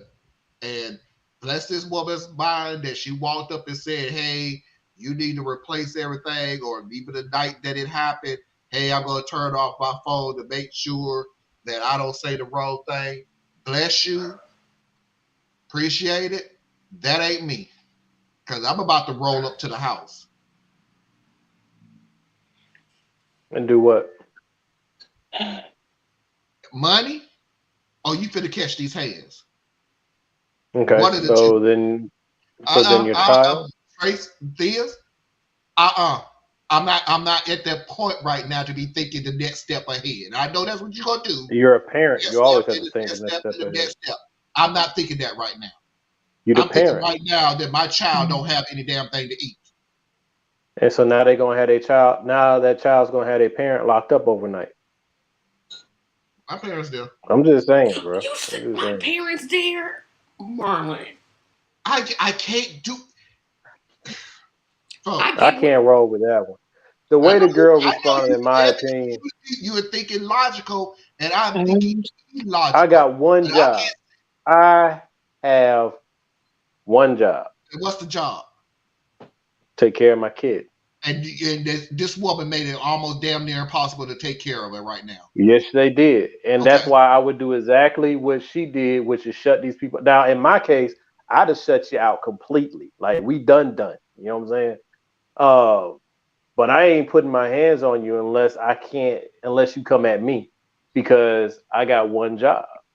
You know what I'm saying? I can't pass that off to my parents and say, "Hey, you raise my kid while I go do 30 days in county." You know what I'm saying? You know, if I'm gonna go to jail, please believe I'm a deserve going. You know what I'm saying? It ain't gonna be because but I get it though, because the level of I get anger the that I anger. would have would be Mhm. I'd be seeing red. Don't please Mhm. don't twist what I'm getting at. I But know you by now. I got one job. I got one job. I would hope that I would do what she did. That'd be my hope. I hope I would do what she did. Said what I said. What did she say? She I said she said what said I what she said. said. Yeah, I'm not telling nobody else how to live, man. Nope, I'm nope. just saying, like, But she knew what she did. She did that out of spite. How you gonna go in somebody else's house and throw away their stuff? It's not yours. It's which is not. why I would be done with I would have, my brother and his wife. I yeah, ain't got nothing to do with them. I don't want to see you. We just, good. And then the mother told her that's a little far. Mother usually don't tell parents to shut up, but you need to back down. You Okay, really No, need you to living back. in your mama house. no, You I'm But living she's in your still. paying mama rent. house. But she's paying rent. I don't care. And I You ain't still still live in your mama ain't house. enough grit in the world. I'm gonna tell my mom to shut up. I would tell her to back Thank down. you. Thank you, Marlon. I Ain't would tell her to no, back down. I ain't telling her jack. I'd have no, been I would like, go to okay. my part. I'll go to my part of the house that I pay rent for and be like, Mama, they can't come over here. But she And gonna what tell You her can have that me in the was what too living room. far. No, yep. now she's telling the daughter how to You, feel. She can't tell the no, daughter how to she's feel. not telling the daughter how to feel She's because no. the mother has a different responsibility in this story. The Yeah. Yes, mother is the mother to all of them. You know what I'm saying? So is the the mother's grandmother. going to play it different than the person who's directly involved. The She Every the parent does mother's that. job Every right now decent is to parent. keep the peace. That was her job. well, Is she keeping did a peace. Mhm. poor job of it, telling her, "Well, you took it too Maybe. far." Like, But you better huh? not but you better not tell her Man, that. y'all wild, man. Y'all Sometimes who? y'all be I ain't wild, telling man. my mom to shut up. I ain't telling my I would mom to be quiet. shut up. I ain't telling Maybe my a You be mom to saying shut aggressive up. stuff, word, but man. she could have I at ain't least telling my mom none of understood that. where the daughter was coming from. That's She not saying she didn't. I don't know. That, my mom ain't that mom. like, I could ain't you never back gonna look down? at my mama, the most patient, kind-hearted, sweetest little thing in the world. Please believe. I ain't telling my mama, you no, no. There's ways to convey a message. I have There are never Yeah. ways told to my Now, convey a mom shut message. up. Maybe not the right word, but it could be something like, "Mom, could you please it back ain't gonna down?" be anywhere in that vicinity. Nope. The best I would Here's have got the deal. was, I have told my Mama, mom I understand this is your house, That but I'm this is paying rent my for. child and this is the situation. I don't want them anywhere near me or my baby because what they did, blah, blah, blah, blah, blah, blah, blah. That's about as where you're going to get. Don't come in my room where my baby and I are at. And how's she What you do supposed with to the rest of the replace house all is that? your house. How is she supposed to replace all that stuff? Like, what? Slowly. One But piece at Small a claims time. court is where she would be heading toward if it were me. No, she lived Her, with her parents. Odds are her parents are going to help her anyway, or somebody um, else is going to help her. This child is not yeah, You destitute, take her to and court to teach her a lesson. Come in my room you again. go you gonna take. You always want to take somebody to court. What you Sure gonna but get out do. of it? Tracy, but here's the funny thing, Tracy, with what proof? And what court fees you plan on getting back? You just spent $300 to prove a point. It only costs $25 in the state of Indiana to file a small claims. Oh, so okay, you just gonna waste the court time. Okay, got you. All right, hey, everybody got their $25. way. And Hart said it better. Oh man, it'd be Marlon? hard for me not to go up one side and down the other. Sorry, I get what y'all saying. It would be hard for me not It's to separate- like it's separate catch these because- hands because that's the first thing I think that no, I can't do that. The 19-year-old woman responded properly. That was the proper response. Put the phone on. I'm telling you, everybody that's listening to it right now, that is the proper way to handle this situation. I am not condoning what I'm saying. Yeah, you're not condoning what you're saying you're going to do. I'm just telling you what I would do. Don't do as I do, but I'm going to do it anyway. But I'm going to do. No, but what he gets at, what you're getting at makes perfect sense because it goes to what I always say. You control your actions, you don't get to control the reaction. So the sister decided that she was going to take it upon herself to completely rearrange what somebody else does with their child and how they live their life. And so the consequences might very well be Marlon going upside your head. You should have thought about that before you went and went through all my stuff. Alone, it's like, oh, well, stuff happens sometimes. But everything flows, right? The sister ends up catching hands because the sister should have known better. She was disrespectful. It was more than disrespect. Like, to me, this was more than just disrespectful. Yeah. You literally tried to you trying to control somebody else's life. And the brother went along with it, like he didn't even try to say, But hey, no, Tracy, no. That's that spousal nonsense. Even in the story, the mom said, I understand how you feel. I just think he went No, I'm talking about the brother. The brother went the along brother with his wife. The brother did what he was supposed to do, though. He could have said, no, we're going to take this stuff right back in his, take that stuff back in the house where it came from, and you don't throw away stuff that don't belong to you. He thinks his wife, he's a crunchy parent, too. He didn't think his wife. Yeah, he has the same mentality. He just as goofy. Yeah, he has the same mentality. He's just as to blame as the trifling sister-in-law. Absolutely. That's why I said both of them be out my life. And here's the funny thing about it, though. Here's the funny thing about I caught a part of the story the second time around instead of the first time around. I just threw out some things that I didn't think you need, and then run your little ass out the damn house before you discover ran out. God, because she knew she was about to catch them hands. You knew you was wrong, and then had the nerve to come back later, like to survey your damage. Because you the arsonist who came back to see the fire. Small claims court is where she would have been heading. Because here's how delusional these people are, Theas. This is how delusional it is. Why did she come back to the house? She thought she forgot about it. No, she's like an arsonist. No. She's like an arsonist. She knew she saw it. She knew she understood everything with it. She wanted to see the outcome. She thought, you know what? You're absolutely right. I'm glad you threw away my things. You did what you did. I so appreciate what you did. That's what she thought. I didn't have the balls to do it myself. But since you did it, I am so gracious for what you did. You showed me the light. You showed me. There's that damn light people again. Damn light people. I'm sick of you little light people. little forest runners around here and everything. Y'all getting on my damn nerves. Teaching science without teaching science. Yeah, I couldn't imagine. Yeah, I just.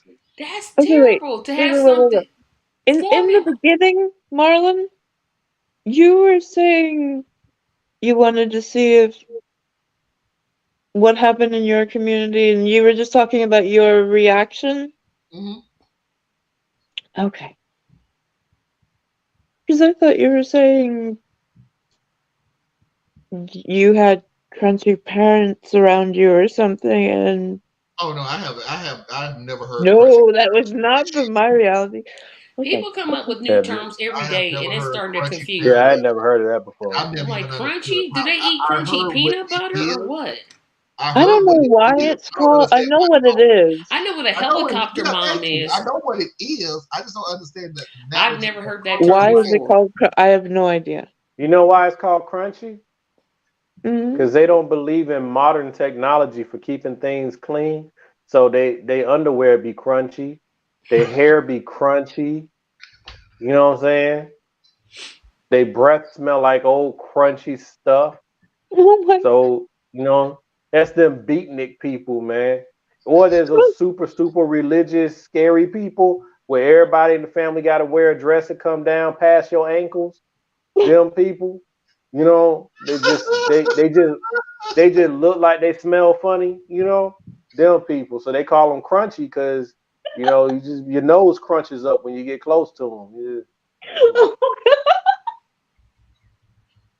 You know, you know how bad your breath got to be when somebody smelling it goes, God, crunchy. Not even your breath, man. It's your whole presence. You just Your whole you just body walking smell around, great. you Your just whole pig body. penning it up, man. You just walking in nature's naturalness wherever Oh, you that's go. the Just feeling. You got your little funky kids running through the forest with bare feet on and everything. You don't believe in salt. So what did you think was gonna happen?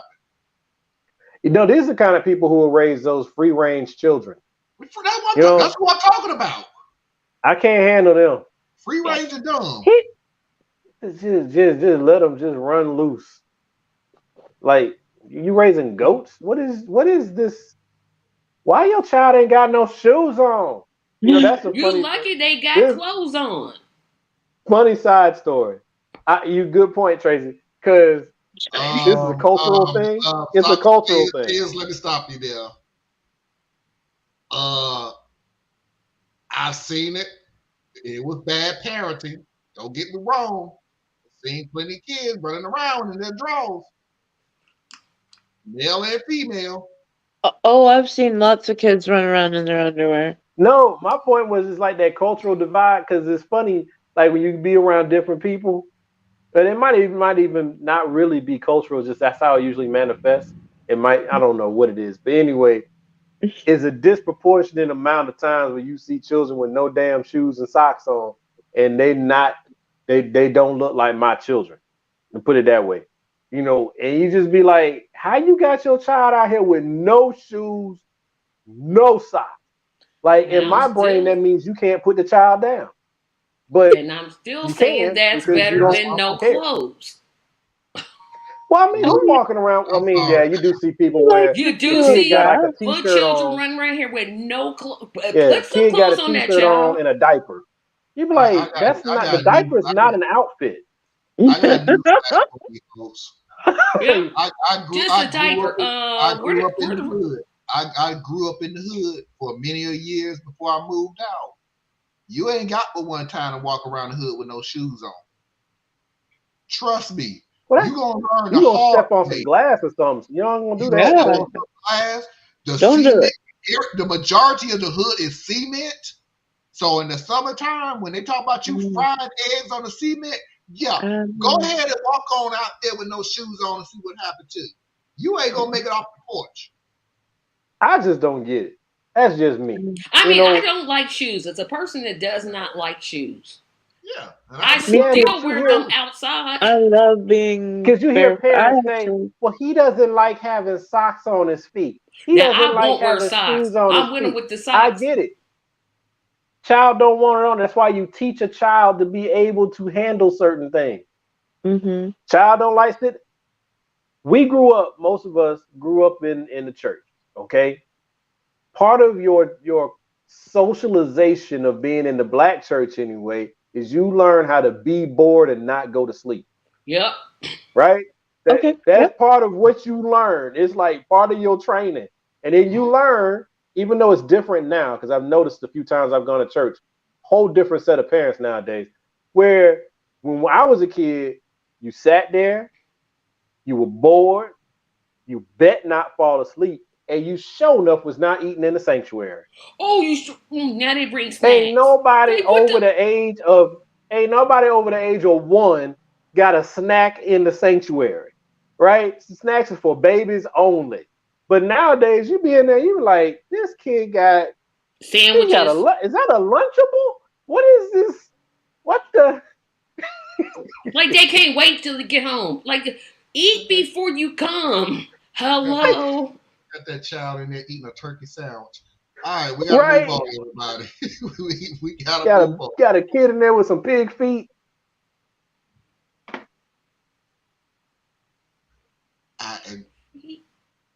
Mm, mm.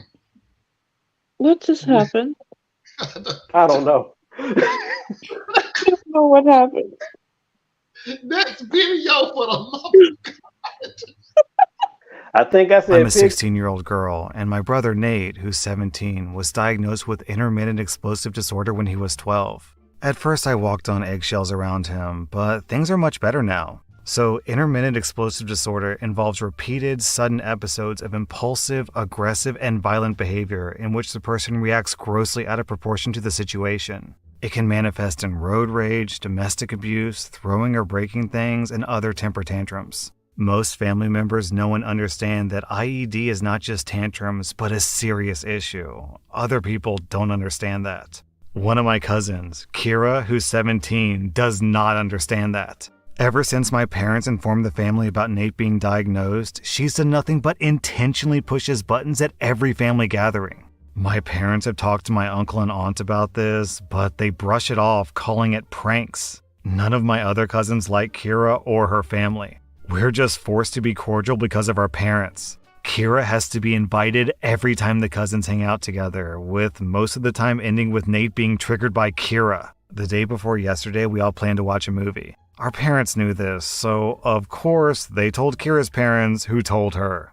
Kira messaged me and asked me where and when we were all supposed to meet. My brother has really been looking forward to this movie and seeing our cousins again. He's also been in a really good mood, and I didn't want Kira to ruin it, so I did what I thought was best at the time. I gave her the wrong time to meet us. I told my cousins and Nate what I did, and they were fully on board. After the movie finished, we came out of the theater and waited in the parking lot. As soon as we saw Kira pull in, we all waved back at her and gave her the sweetest smile. Then we made a run for our cars, got in, and left. As expected, when me and Nate got home, we were immediately ambushed by our parents about why we abandoned Kira. Apparently, she had cried all the way home. My parents grounded me and Nate for 2 weeks. Nate surprisingly took it well and said that it was worth it. The rest of the cousins were grounded as well. I did text them and say they could tell their parents it was my idea, but my cousins refused and reiterated what my brother had said. I thought that was the end of it, but my parents have really been hurt by this and said that me and Nate humiliated them in front of Kira's parents, and that Kira has been inconsolable since. Who is this? Some That bratty am I the ass a-hole? kid. Like what did the girl do wrong? I'm trying to Oh, I'll figure tell you out what you this did one. wrong. Oh, I know what she did wrong. In the I'll eyes tell of you a what you did She wrong. was the one that kept triggering. No, not the girl that they excluded. no, I'm talking about what did the I can sister tell do you. No, wrong? I'm I'm like, talking about what the sister did wrong. Oh. No, I'm gonna speak from the parents' point of view. The parents' point of view is you did wrong by lying to your cousin. they didn't lie. She was hurt by it. She was They did lie. embarrassed. Chose the wrong time. Oh well, things get mixed up. Man, y'all vicious. I don't. Call me vicious. I understand what you're mad about. I understand why I'm being punished for it. I get exactly why you do it, everything that you do it. But I've always said this about some of these am I the a-hole things, and there needs to be a caveat on some of the things that is being said. And my caveat is always, am I the a-hole? And I go, yes, you are the a-hole, but sometimes you need to be. And this is one of those situations where, yes, you are the a-hole, but you needed to be. My brother, if I had one, my brother Don't comes you way have before one? Ain't he right here on this broadcast with you? Tracy, stop. Daisy. Tracy, stop. All right, I'm just asking. my brother is the closest one so far as Thea. So yeah. That's what I'm getting to. I'm like, Okay. you said, I'm like, he said he doesn't have a brother. So let's look at it this way. If you have one that my you didn't grow up with. My brother Thea's would be a lot closer than my cousin. And I'm going to pretend, This is perfect. This is a perfect scenario. I'm the oldest brother. My job as the oldest brother is to protect my youngest brother, even if I have to do it on the expense of my parents. My cousin, who I have told many times to please stop triggering my brother. I have told my parents that this cousin is triggering my parents. I have told the cousin's parents to please stop triggering my brother. My brother is now in a good place. My cousin, who keeps thinking this was a hee hee ha ha moment and making it funny, keeps constantly doing it. Because quite honestly, at this point, and I may be wrong, but I'm just telling you what I be thinking in the top of my head is you ain't say shit to her. So I'm going to sit here and protect my brother. So am I the a-hole? Yes. And I really do feel like that I have to be. She didn't argue about the punishment. I And the funny don't thing think about that it part is, was. here's the funny thing about it. Hold on, Theus, 1 second. Here is the funny thing about it, which would make me 100% better. I even told my cousins, hey, no, you should not be punished for it. Let the other parents know that it was my idea and I forced you into doing it or whatever and everything else. And every cousin said no, because we If agreed you're with exactly what willing to you take did, your including consequences, my more brother. power to you. It just Yeah, wouldn't And have been so, the choice that I would have made. I would have just said straight out, you are not welcome. Yeah, you're but not This and is they invited. were something with inviting my her brother. anyway. They were forcing them to be around Kara, she and wasn't, no, my point, But she wasn't invited to this she wasn't time. invited to them. But then the parents called. Oh, well, we're having a movie night. I get it. I get it. And Hmm. so where I ride with Also, Marlon one is more time, one more thing, Theus, before we say that. It's I just there's want to yet throw there's this more. caveat in this real quick. Also, keep in mind that these are teenagers, these are young people, Yeah. so please do not think they're going to be making these adult decisions. Was a learning situation. Hmm. Maybe Hey, she'll learn from it, and next they're time all willing. it'll be totally different. Okay, now I'll keep my mouth shut. As a matter of fact, I'll yeah, disappear. I don't even know what that means because I don't raise my kids to have an exception because you're a teenager. That's not what I do. So, um, but the thing is, like, I agree with protecting your brother. I agree with, saying the thing about friends is you get to choose your friends. Your family's assigned to you. You know what I'm saying? So sometimes you were assigned someone that don't nobody else want to have friends as a friend. So I get it, man. So I'm with y'all trying to do a movie thing, and your parents are forcing you to turn around and make sure you invite Kira. I'll be the one like this here. I know my brother's looking forward to seeing the movie, and I know that we looking forward to getting together or whatnot. But since I'm gonna be a leader, because that's what it sounds like the sister is doing. She's being a leader, and so every family got one. Hmm. Then you gonna take the punishment, right? You said you willing to take the punishment. Just go Hmm. ahead and you know what I'm saying, suit up and be real. Be like, look, Hmm. mom, dad, I don't want to invite her. Yep. Well, it's your cousin and it's your then we ain't going. Or I'm not going. And then take Hmm. your stand right there. You that big and bad, which is good, take your stand right there. But where you the only thing out of all of it that was wrong to me was you told her the wrong time, See. which is cool. Actually, in a way, that's cool. It's messed up. It's Mm. cool. Mm. But you deliberately stood out in the parking lot and waited Yeah. for her Uh, to show up Yeah. Why and didn't you then get turn out it of that? into a joke to embarrass her. You weren't Hmm. teaching her a lesson. She doesn't even know what's going on. See what I'm saying? Like if you actually like confronted her, cause all the cousins got together and was like, look, you won't stop being like this with cousin Johnny and blah blah blah blah blah. Now you're Yep. embarrassing her, but she knows why she's being embarrassed. What y'all just did was a whole different thing. You just basically just made It her was out to be a fool. childish. So that's the only part of the whole thing that I have a problem with. I respect that when it all Hmm. went bad, she was like, yo, I just gotta take the And it was punishment. me. Yep. Give me the punishment. You know what I'm saying? That's good. That's a good thing. But Yeah. I'm just saying, ideally do that up front then. Do that up front. Put your parents, see, sometimes you got to learn, and they're kids, and they don't know how to do this yet. You got to learn how to make authority look at itself.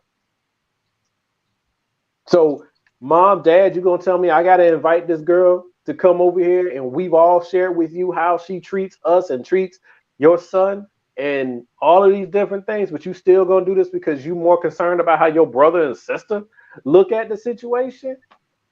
Well, I'm going to go ahead and take a stand right now. I'm not doing it, Mom.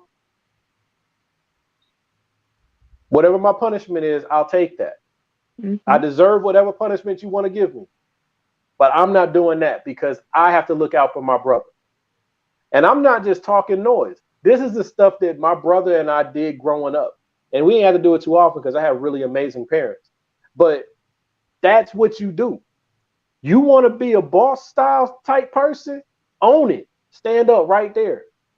You're old enough to drive, apparently. Well, it ain't like they 12-year-old. So, but the way they did it, that would be the part that would get them in trouble with me. That would be the only part. I mean, the mocking. The rest of it.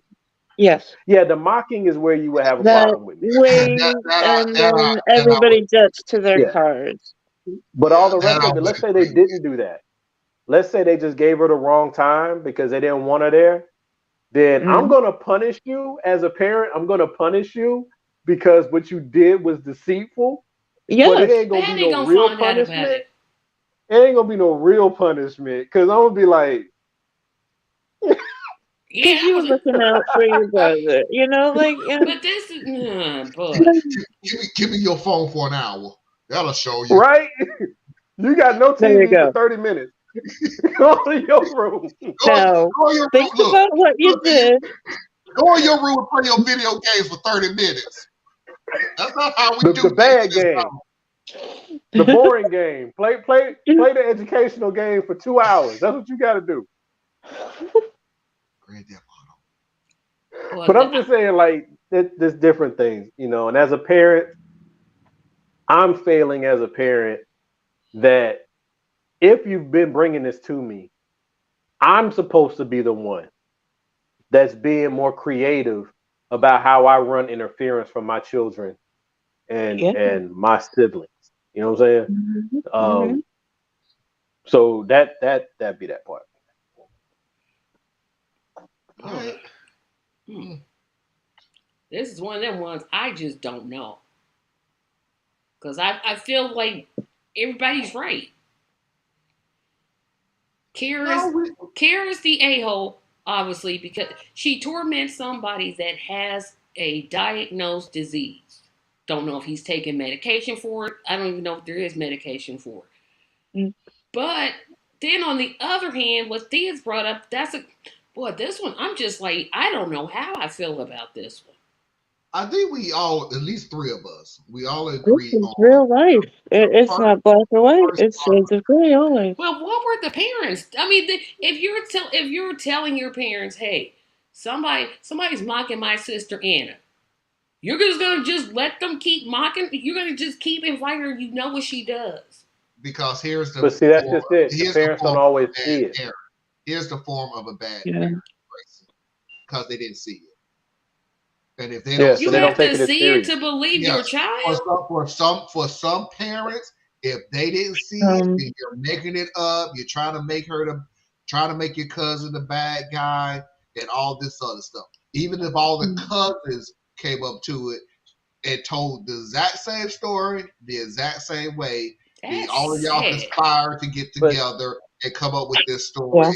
I mean, you have parents that's like that. Yeah, let's just be real about how this actually plays out. You know what I'm saying? Like we are the parents, right? All four of us, we the parents, and we got kids. You know. Now, Tracy, when your daughter Kira is around, she's a normal kid. She's just like all the rest of the cousins. I hear them giggling and laughing and doing all the normal things. So when my kids come to me and they're like, "Yo, Dad, Kira keeps picking at Johnny, you know what I'm saying? And I don't like that." Well, Now I'm gonna try to talk to you, and I'm gonna try to talk to her, and try to talk to Johnny to try to get an understanding of what's going on. But 9 times out of 10, I'm gonna play it down because my personal experience with Kira doesn't add up with what you're saying to me, right? Mm. So kids are rough with each other, so you're not Mhm. taking it as serious as you probably should because nothing like that is manifested in your view. That's the reality of how people function, right? And then the rest of the cousins, Marlon's kids and Anna's kids, they're not going to come to us like as a board A meeting unit, right? and let us know what's going They down, won't right? know. Kids hold their own court. So all this Mhm. stuff is going to be happening out of the view of the grown folks, you know? But me, where I would be failing as a parent is that this has been brought to me more than once, That's That's what right? I was like. If Or it's more than once, I'm or I like, that's what observe would trigger me. or That I literally, observe that Johnny is more withdrawn when this particular cousin is around, Yep. right. right? You should be paying attention to and some of they these things, dismissed especially it if you as have a a special prank. needs child, They dismissed it as a And, prank. and that's the funny thing about it, because Thea. that's Just what Mhm. you think that to kids piggyback do. on what That's you what were you think saying. kids do. That's Kids what are just to kids. piggyback on what you were saying, Thea, is if I a thoughtful parent, I ain't gonna say a good parent. I don't know. Actually, I would say a good parent. Oh, A good where? parent, I a good know. parent would be more open and understand that. Wait a minute, my son was good Monday, Tuesday, Wednesday, Thursday, and there were things that didn't go my son's way. It wasn't the right thing. Blah blah blah, and he handled it But perfect. he didn't explode. He He didn't. didn't explode. He got mad, but he didn't explode. He didn't trigger everything. All of a sudden, boom, there's an explosion. What was the difference? Wait a minute. What's the common denominator? What that person showed up in the house. Now, wait a minute. Let me finish this. Let me finish. Now that could have been a 1 week situation. It happens. It's a 1 week situation. It's a time at this point as a parent, that was a timing thing. So Thursday, so what did I say? Thursday. So Friday, Saturday, We're on Sunday. Friday. Yeah. Yeah, Friday, Saturday, Sunday, Monday. Tuesday come around. Same situation, same outcast, same blah blah blah blah blah blah. My son explodes on a Tuesday. What's the common denominator? Wait a minute. Kira's here. So now I got the fact that I got proof that Kira may be doing something because every cousin that came to me and said Kira is triggering him on purpose, which by the way is such a gross freaking thing to do. I don't even know what the point of that at Even as all. a And that's kid, the failing that's on her parents' side because they did not socialize their child to be receptive to other people's needs, even when you don't agree with them. It's a yeah. prank. Yeah, and But I mean, that's kids do think that way. Kids think that it's a prank. No, I'm saying the parents said No, that I'm she just was saying no, though. no, doing. no. To Kira right Kira, now is to doing this stuff. Kira, it's just It's a prank. ribbing her Right. cousin. But the To parents are the Kira, it's ones just that said that it was a prank. because the parents are writing it off because they don't want to deal with But the you bigger should not. situation. If Well, you have, it's not that, Tracy. The parents are taking it as a prank because Kira is telling them it's a prank.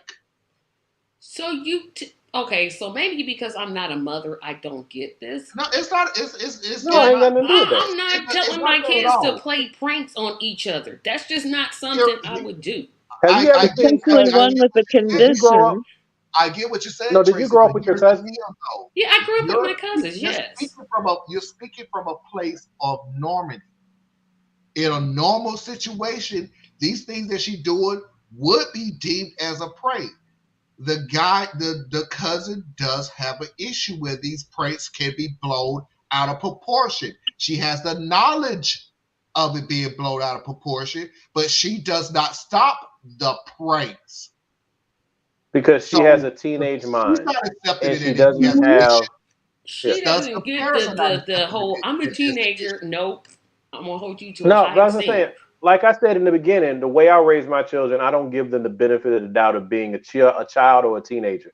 If Mm-mm. you ever see how I do my kids, everything is serious, everything is moving. This is what we're doing. I don't play, right? I talk to my kids at a collegiate level. I've always done it. Their vocabulary is out of this world. But sometimes I have to be reminded. She's 9. Mm.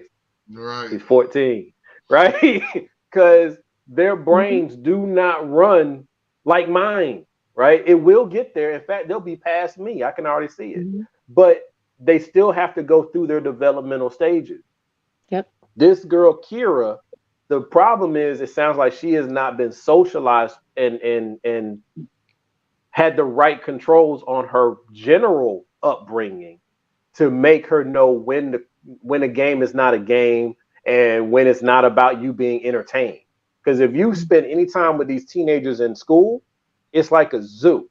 It's literally just they picking at each other all day. They're just looking for the next thing that's going to be funny for 10 seconds.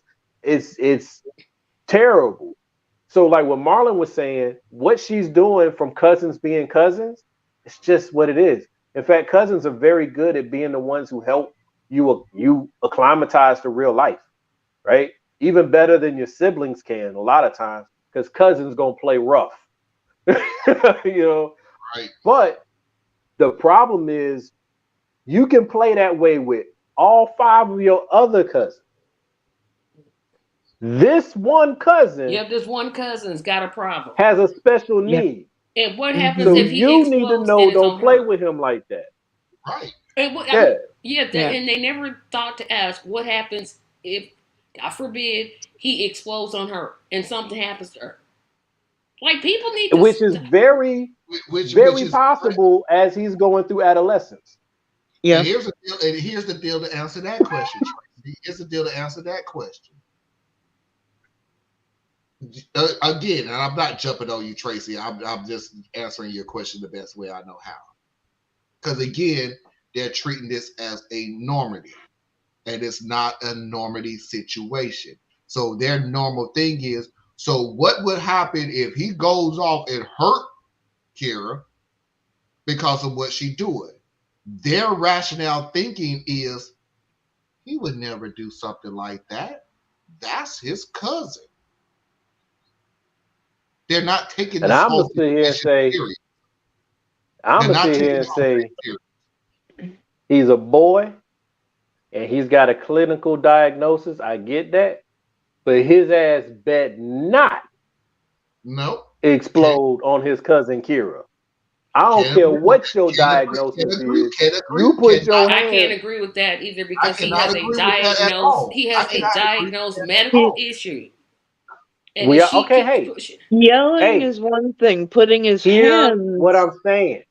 that's Hear what I'm different. But what I'm saying. saying, what if happens if she keep pushing and pushing and pushing and pushing and pushing? I get that, Tracy. Hear what I'm saying though.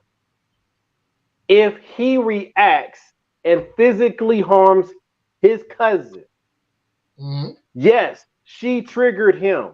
Yes, she is responsible for her actions, but he is still reacting physically to a thing. He may not be able to control it, but that's no different than someone who can't control their outbursts, where like they're bipolar, for example, and they go into a manic moment, and then they go out there and then they hurt a bunch of people. You are still the person who did it. Your condition is why it happened, but it doesn't change the effects of what happened. I can't take back that this person got a broken nose. I can't take back that you broke somebody's jaw. You know what I'm saying? I can't sit there and say, well, it's because they got this condition. My job as a parent is to do my best to help care for my child who has this diagnosis. And that means, like y'all were saying, take it seriously when his own sibling, who knows him better than anybody in the world, comes to you and says, Mom, Dad, this cousin is a problem. Yeah, that's right? who I'm blaming. I'm ultimately So blaming I'm the with parents. all of that. But once you put your hands on somebody, your diagnosis is not, it's relevant, but it's not going to undo what was done. I didn't Like say all that. these people who were shooting. But that was the point I was making when you were saying something. It's like if he bet not put his hands on her, That's what I mean. He bet not put his hands on it. But my job is to make sure that I'm being responsible and engaged so that when I see this, because odds are he's quite medicated, right? Because as a boy, he's got a lot of strength anyway, and he's going through his adolescence. So it's going to be a little harder to control his explosive, disorder or what have you. So he's got counseling, he's probably got medication. And the thing about when you're dealing with someone who's hyperactive, they give them depressants or suppressants. So the more likely outcome is not that he's having an explosive situation when his cousin is around. It's more likely that he becomes depressed. It's more likely that he pulls into himself and he's not acting like himself because he's more withdrawn, because the medication is suppressing his normal skills reaction. So he starts to pull downward. And the sister, because I watch my kids, with their siblings, and I'm like, wow, they know each other on a level that don't even make sense how well they know each other. So the sister is like, yo, this isn't good for my brother. So most of the blame here I'm gonna put on Your parents. Kira's parents. Kira's parents are ultimately responsible. Yes. Kira's parents is my biggest problem. Then Kira, then the boy and the sister's parents. Because the only thing, only thing I found wrong with their behavior was the taunting thing. That's the only thing I didn't like. The only thing, and I would change just slightly, not argue with you, Thea. I just would change the order just a little bit. Because for me, I'm blaming the parents of the son, because your job is to protect your kids, and you sucked at it. For the simple fact of bloodline. Sorry, but I'm not sorry. You put your brother-in-law, sister, or brother. Yeah, it's like they're playing family politics. Yeah, you're playing family politics. So you put your in-laws, whatever, over your own child. Then I'm blaming Kira. So I agree with you that Kira's in the middle. Now I'm blaming Kira's parents. But you as a parent, if people are coming and saying that they're effing with your child and you're just blowing it off, and then you say, invite her to the movies. You failed your child. You failed your child, and you decided that you're going to put in-laws ahead of your kids. I have been in my in-laws' life darn near 21 years now. 21 years. Me and Foxy are still protective of our kids. My in-laws are still protective of their kids. We know what line not to go across. 21 years, yeah, we still know what lines we not to cross. And trust me, we're the parents who would check our nieces and nephews as well as their aunt is crazy, so of course they would check our kids and everything else. But still, her sister is crazy too, so it works out. My point is, just a story about Foxy job poking a niece. My niece and nephew. My point is, but there still is a line that you don't cross, and that is, we're not going to ever put our in-laws ahead of our own kids. It's never going to happen. Well, not only that, but and then like with the dynamics of like uncles and aunts and all of that, it all depends. Like I made a post not too long ago where I was pointing out that everybody didn't have two good parents. Some people didn't even have one good parent. And that's I think that's an important point to always consider as well, in that we don't know how adequately or properly the Kira's parents were parented, or what their style of parenting even is, or if Kira has her own set of issues. All these things, because people are complicated, like I always say. But at the end of the day, you have a son and a daughter, and one of your children has a special need. So you have to be more aware. But at the same time, and I can't speak on this with authority because I haven't experienced it, but I do know people with children with special needs. Usually they're like on the spectrum with autism. you still want them to be socialized and engaged and interactive, right? But they're not operating on the same cognitive scale as everybody else or emotional scale as everybody else. So it's a tricky thing. It's a real tricky thing. And it's not something you can get right, but it's definitely something you can get wrong. So it's tough. It's tough, you know? Like, do you try to shelter your child from everything? In which case you are causing damage to their development. Do you let certain things through? Well, okay, well, what are those certain things I let through and not let through? I couldn't even imagine trying to do it. You know? When is it Kira being a butt and when is it Kira being mean? Two different things. All right, everybody, we are running a little over, so unfortunately, we're gonna have to skip over Martha's video of the week. Otherwise, we're going late. So I promise I won't make a comment on the next video. Yeah, but you be going out of your way to not make a comment on the next video, which is so unnatural it ain't funny. Now I want to know what the video was.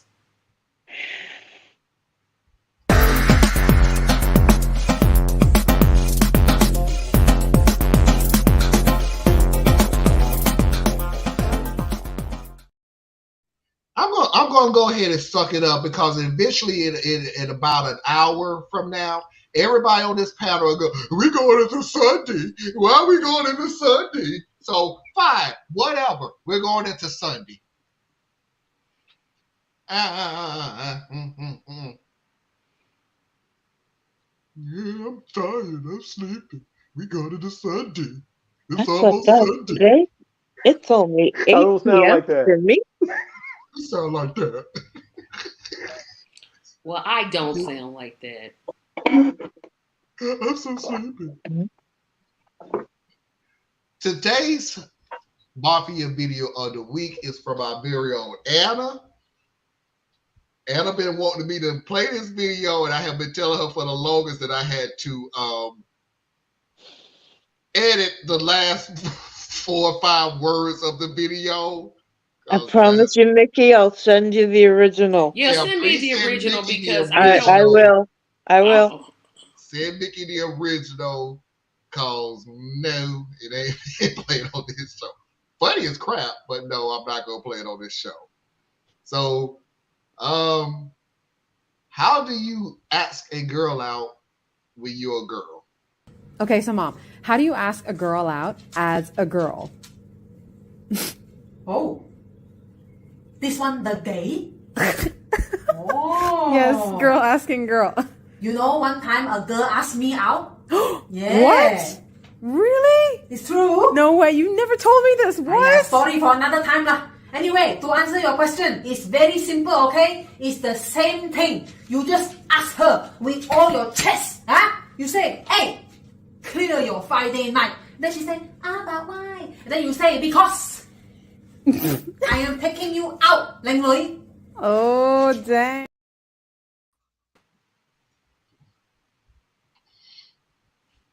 That last word meant beautiful.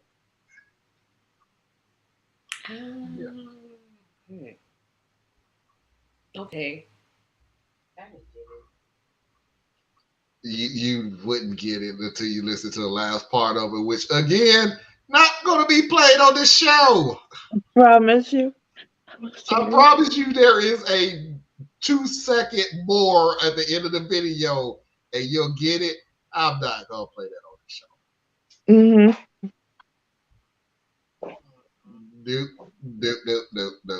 No. Yes. You'll love it, Mickey. You will love it. There are 2 seconds of the video that I had to cut out, but yeah. No. And I've heard the story of when the mother got asked out by a woman, and she's funny. She's very funny. That actress is still in her 20s, by the way. She plays literally 2 characters. So she's really good. And the funny thing about it, she is kind of blowing up. I play a lot of phone video games on my cell phone, and she's in one of the commercials that's on there. So yeah. So she's getting she's Talented. getting up Yeah. there. Cool. Foxy's. But I love that. One thing is I want to really say here is that I love that she went right in for the. It's the same thing. It really is. Whether you're a boy or a girl, if you're asking out somebody, it's the same thing. Say it with all your chest.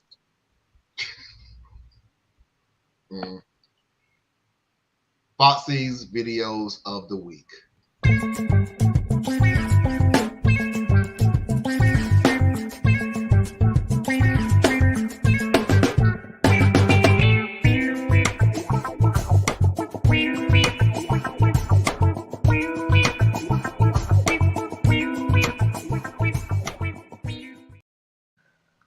We like to give a lot of marital advice on this show at the best of our experience, and we try to show videos that would help us explain how to give marital advice to young couples, old couples. It doesn't matter. You're always, as a couple, you're always learning.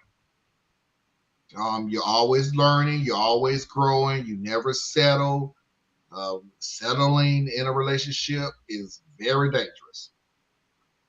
It's not something that you want to do. You're always constantly evolving. So I found some marital advice. The guy is going to give advice on how you keep your wife, and at the end, to the wives, he's going to tell you how to keep your husband. How to win your wife, okay? How to be romantic to your wife. Dine her, call her, hug her, support her, hold her, surprise her, compliment her, smile at her, listen to her, laugh with her, cry with her, romance her, believe in her, cuddle with her, shop with her, give her jewelry, buy her flowers, hold her hand, write love letters to her, go to the end of the earth and back for her again. Here's how to win your husband. Show up naked and bring food.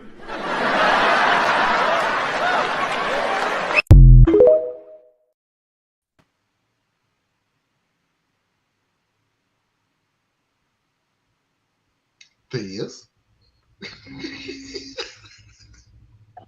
Don't.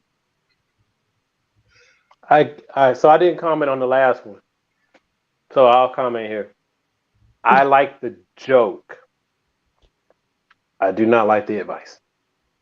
Yeah, I'm not with the advice either, but it was funny. Okay. Lord. We are so much more, as men, we are so much more than sex. And that's crippling, is truly crippling the development of our young men and our men as they get older, when they really think that they are defined by their sexuality and their ability to kill bugs or fix a car, right?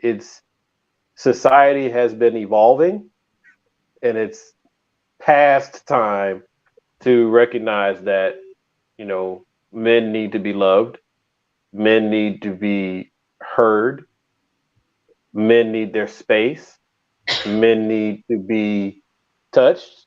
So whatever it is, we have all the same needs, just in different measurements that women have.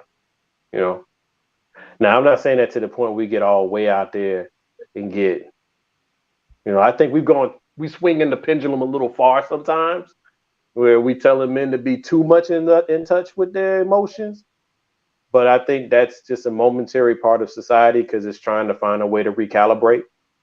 But yeah, I hear it all the time though. I hear it all the time, where women talking about what a real man is and got no fucking clue what a real man is. You know what I'm saying? They just be on some, well, a real man will make sure that you always got money in your pocket and pays all your bills and blah blah blah blah blah. I'm like, do you understand economics? Do you know what you talking about? Do you really you do you understand what you're It's doing to that second yourself when one. you equate when you equate a man to money, which is happening a lot right now? When you equate a man to Mhm. money, when you say that if he doesn't make more money than you, then you don't need him.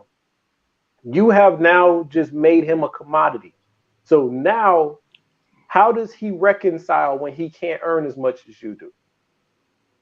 What does that do to his psyche? What does that do to his mentality?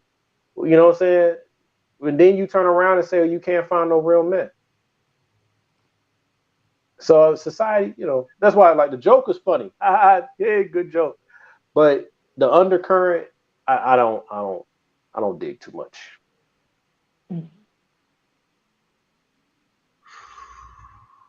Marlon sitting there like, just let people have nice things, Theus. Why did the chicken cross the road? Because the economic environment in this day and age have shown that it's better to get employment across to a better company than it is on that side of the road than this side of the road. And we need to structure our environment in a better way that is better on both sides of the road than just one side of the road. And another thing that we need to look into, oh my God, it was a joke. And I acknowledged that. We said it was a funny For joke. 2 seconds. 3 minutes of it That's was all it was worth. That's all it was worth. Women are complicated, men are simple. That's the joke. Mm-hmm. That I was the didn't find joke. that joke very funny.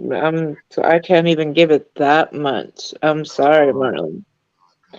But none of the marriage, I kind of cringed right as soon as you were saying this is marriage advice, because like the other one, the woman who turns around and yells, "Shut up!" Now that was funny. No. I mean, we don't want that to happen in real life, but that was funny. I don't remember. I don't know. You probably wasn't here. I remember. Yeah. Yeah. I have come to the conclusion that I'm never showing marital advice videos on here whatsoever, ever again. Why? What the living crap do you mean? Why? Because Bring us a here's what real you just issue said and to us. we talk You about just it. said you're not going to show marital advice videos because of our response to a marital joke. Yeah. Yes. That's exactly the A reason. marital joke is not marital advice. So if you don't like how we reacted to a marital joke, then don't play marital jokes. But how does that Which equate is to not exactly showing what I marital said. advice? I'm not going to play them anymore. You Well, haven't. it's not Or if exactly you what you think that said, marriage is a but joke. okay.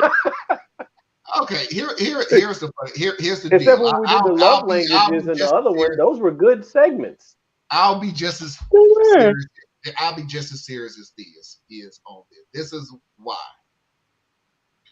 When it comes to certain situations, like pretty much everything that Diaz has said, I'm on the conclusion that the crap that these people do is toxic as crap. For one, I don't ever in my entire existence need any woman on the face of the planet try to explain to me what a real man is. You can explain to me how you like to be treated, which is an individual decision that you want to do. But please do not try to explain to me what a real man is. It's totally two different things. And it always will be two different things. Now, how you want to be treated may not be the way the other person want to be treated. So when I sit here and play these jokes and everything else, I'm on the assumption that I'm not playing it for people to actually try to think, oh, maybe this is the way things are. Dude, then I can't explain to you on how many times you have been absolutely wrong, which is why you're on your 19th and 20th relationship and you only in your mid-20s. Figure it out. If you're getting But your we girlfriend, acknowledge the joke, Marlon. if you're figuring it out that you go to the club and you keep getting these little toxic women and you keep thinking, well, my friend got a wife in the club and he's cool, and you don't see that as being an outlier compared to reality, I don't know what to tell you. Like, this is more of a sit down, and we need to hold a very hours long discussion because your mindset is warped beyond anything that I can tell you. This is a sit down discussion that we need to have. Bring you a lunch. You're not living in reality, dude. And ladies, the same way. There's no good men out there. No, there's no good man for you. And your definition of a good man can be so warped that you don't understand exactly what a good man is. I literally looked at a video of a woman who sat there and called her friend, and maybe I'll even play it. I think I can still find it. Where this woman told her friend, "I'm finna leave my husband." Why are you finna leave your husband? He works 2 jobs, and we still don't have any money for him to get my hair done, my nails done, and I have no spending money that I can do for myself. So I'm finna take me and our 3 kids away, and I just need money from you so I can get a hotel room so we can leave it. And the friend, being the friend that she was, blanked. You are the dumbest woman right now walking on the face of the earth. You got your husband right now working 2 jobs to support your family, and you gonna leave him because you don't look good. When you gonna get a job? Well, it's And his what's job so to funny take care of is, her, remember? and what's so funny is about what saying when you gonna get a job is because technically everything that you're saying is for you.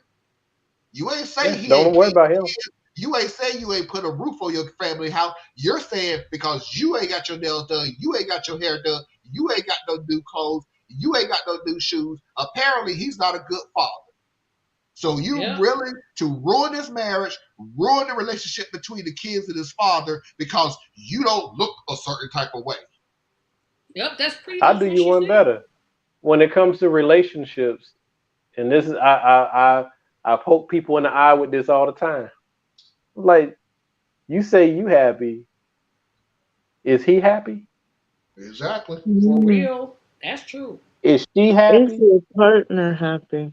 See what I'm Everybody saying? should be asking that.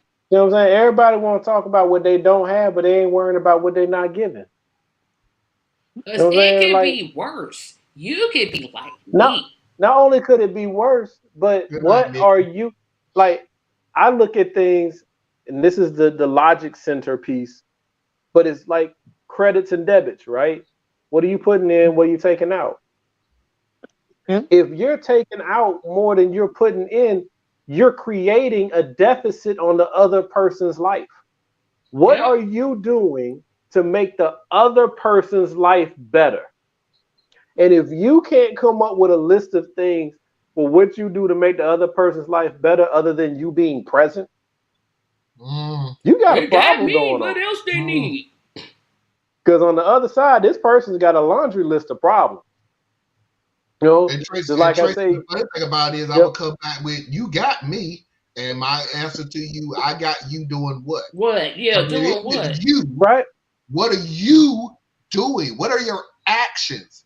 You standing there looking, and I'll even go another way. You could be cute. Your hair is done. Your nails is done. You got the latest fashion. You got the latest shoes. Now explain to me after all of that I've said, what exactly are your actions? I'm the mother of their child. That's a job. That's what you were supposed to do. You're not getting a And some parade. you want it too. And I say that to the dads too. Don't get it twisted. I put a roof over your head, clothes on your back, You and supposed to. food in the freezer. That's your job, dude.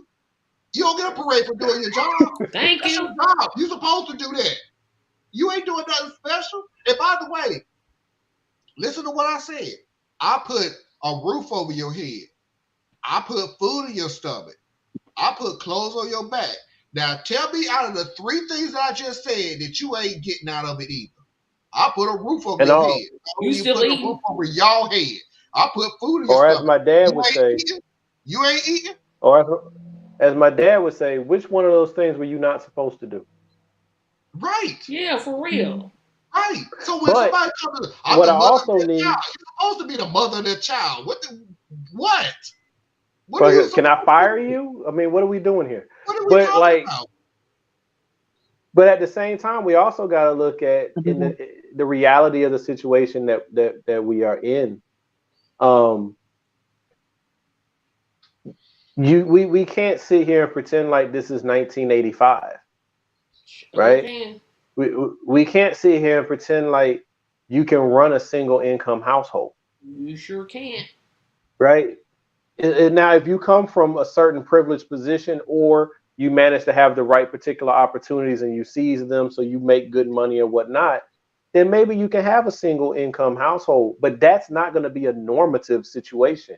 That is really going to be the exception. The reality of the situation is that most people, everybody putting in to make the bills go, Sure is. right? And then people like to look back at the 50s and 60s when they're like, well, my dad, he took care of the whole house. Did he really? Especially black folk. Really need black folk to stop misinterpreting history. Right. Your For real. grandma did not just sit on her hands. Okay? Your grandma made sure that house ran tight. Your grandma was patching holes in clothing. Your grandma was washing dishes for the family across town to pick up a little bit of extra money to help your grandpa out. So You sure we need to were. stop this weirdness where we seem to like we look back at history and look at white folk and pretend like that was our life, and it wasn't. Matter of fact, that wasn't even the life for the white folk. The vast majority of people have been struggling in America for a long Long time. time, decades, centuries. Come on, people. So we got to stop looking at the people who, I'm not going to say they got lucky because there's some work that goes into it. But there are people who are second generation beneficiaries, right? And you're trying to compare yourself to them, and you will always come up short. And now you're measuring yourself by an unrealistic expectation, Yeah. which then does damage to you emotionally, psychologically. It damages your relationships. It damages your children. It damages all these things because you're not being realistic about what you're looking at. You Yep. talking about you want a six-figure dude. Okay, if you want a six-figure dude, nobody's saying you can't have a six-figure dude. But if that's your only requirement is that he makes six figures, then you're selling yourself in a manner of speaking. And he's going to receive you as someone who is coming to him because of his financial wherewithal. So you are now not you are running the risk that you are not going to be valued as an individual because you never valued him as an individual. Yep. And yet people seem to think that it's okay to equate everything to dollars and cents. I'm like, hey, y'all setting yourselves up for some Failure. heartache. I don't know how it works for everybody else, but I know with me and my wife, our income has done this a couple of times. 4 years. Yeah. You know what I'm saying? So All I gotta I say don't is know. it could be worse. It could be worse. You could be single out in these streets. Way worse. Me and Foxy Way have worse. me and Foxy have this thing. We never say it out loud, but it's one of those hidden things that is just so funny. We will take care of ourselves. We do. We cringe when the other person don't have anything. It is a cringy freaking feeling. You should cringe. We do. It's one of those things where why you don't have such and such. Well, I didn't want to tell you that I didn't have it. Why you didn't tell me you didn't have it? And then we're gonna go out our way to get it for you. That's what we do. Now, let's go back to you, little six-figure lady. You're bought and paid for. Period. I don't want to sound like it's I can't play games with you being a nicey and everything else. I don't have that in me no more. She even named her price. Yeah, you Sure named your did. price. You named your price. So you Yep. bought and paid for. So there we go. You look But cute. You could be a blurry that's what idiot. I'm saying. If you want a 6-figure dude, I'm not saying you can't have one. I'm just saying do all the math. And then a lot of times, just to be fair to the ladies, because opportunities have been largely shut down in a lot of ways, they've been very much constricted for men, right? For non-white men. Well, anywhere you fall in any, but non-white men have seen a significant downturn in our opportunities in the last 20 years. Okay, so we're not getting the opportunities at the rate that women are getting these opportunities, and that's cool. I mean, that's the adjustment, right? It's not being done fairly, but it's an adjustment.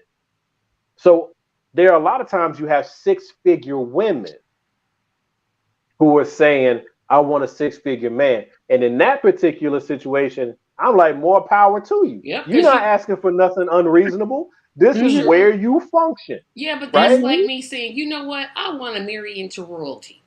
Girl, if you don't sit, if somebody don't tell me But to sit if down, you I'm talking about in are my current royalty, economic situation.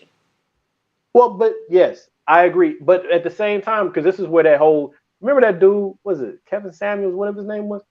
Right? He was an ass, but there's certain points that were being made.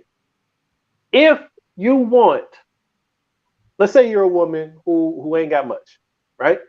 You work hard, you do what you need to do, Over 40, you make stuff happen, right? almost But you 50. just live a normal life. You just live a normal life. Some months you got more money than you got month, and other months you got a lot more month than you got money, right? Regular life. But you want to be married to a prince. Okay. I'm not here to tell you that well, it is a little unreasonable, but I'm not saying you can't have it. I'm saying that if your broke ass want to marry a prince, then understand you got a real small dating pool that you playing with. So I wouldn't want that. good luck. I would not want that. I know, No. but you hear Don't. so many. My point to using Prince was it could apply to anything. You hear so You many, I don't even know how to say this word. So many women want to obtain what they're not willing to get. If I'm Oh yeah. silly, if I'm silly enough to sit here and say I want a man that's a millionaire, shouldn't I be a millionaire? Not Should I necessarily. be? No, wait a not minute. No, wait a necessarily. minute. Hear me out. What I'm saying is I should be what I'm requiring. Like I should You be. should Well, If you I'm should be requiring the a man, if I'm requiring a man to have a certain amount of income, and I'm not anywhere close to it, I really need to shut up. I well. really need to shut up.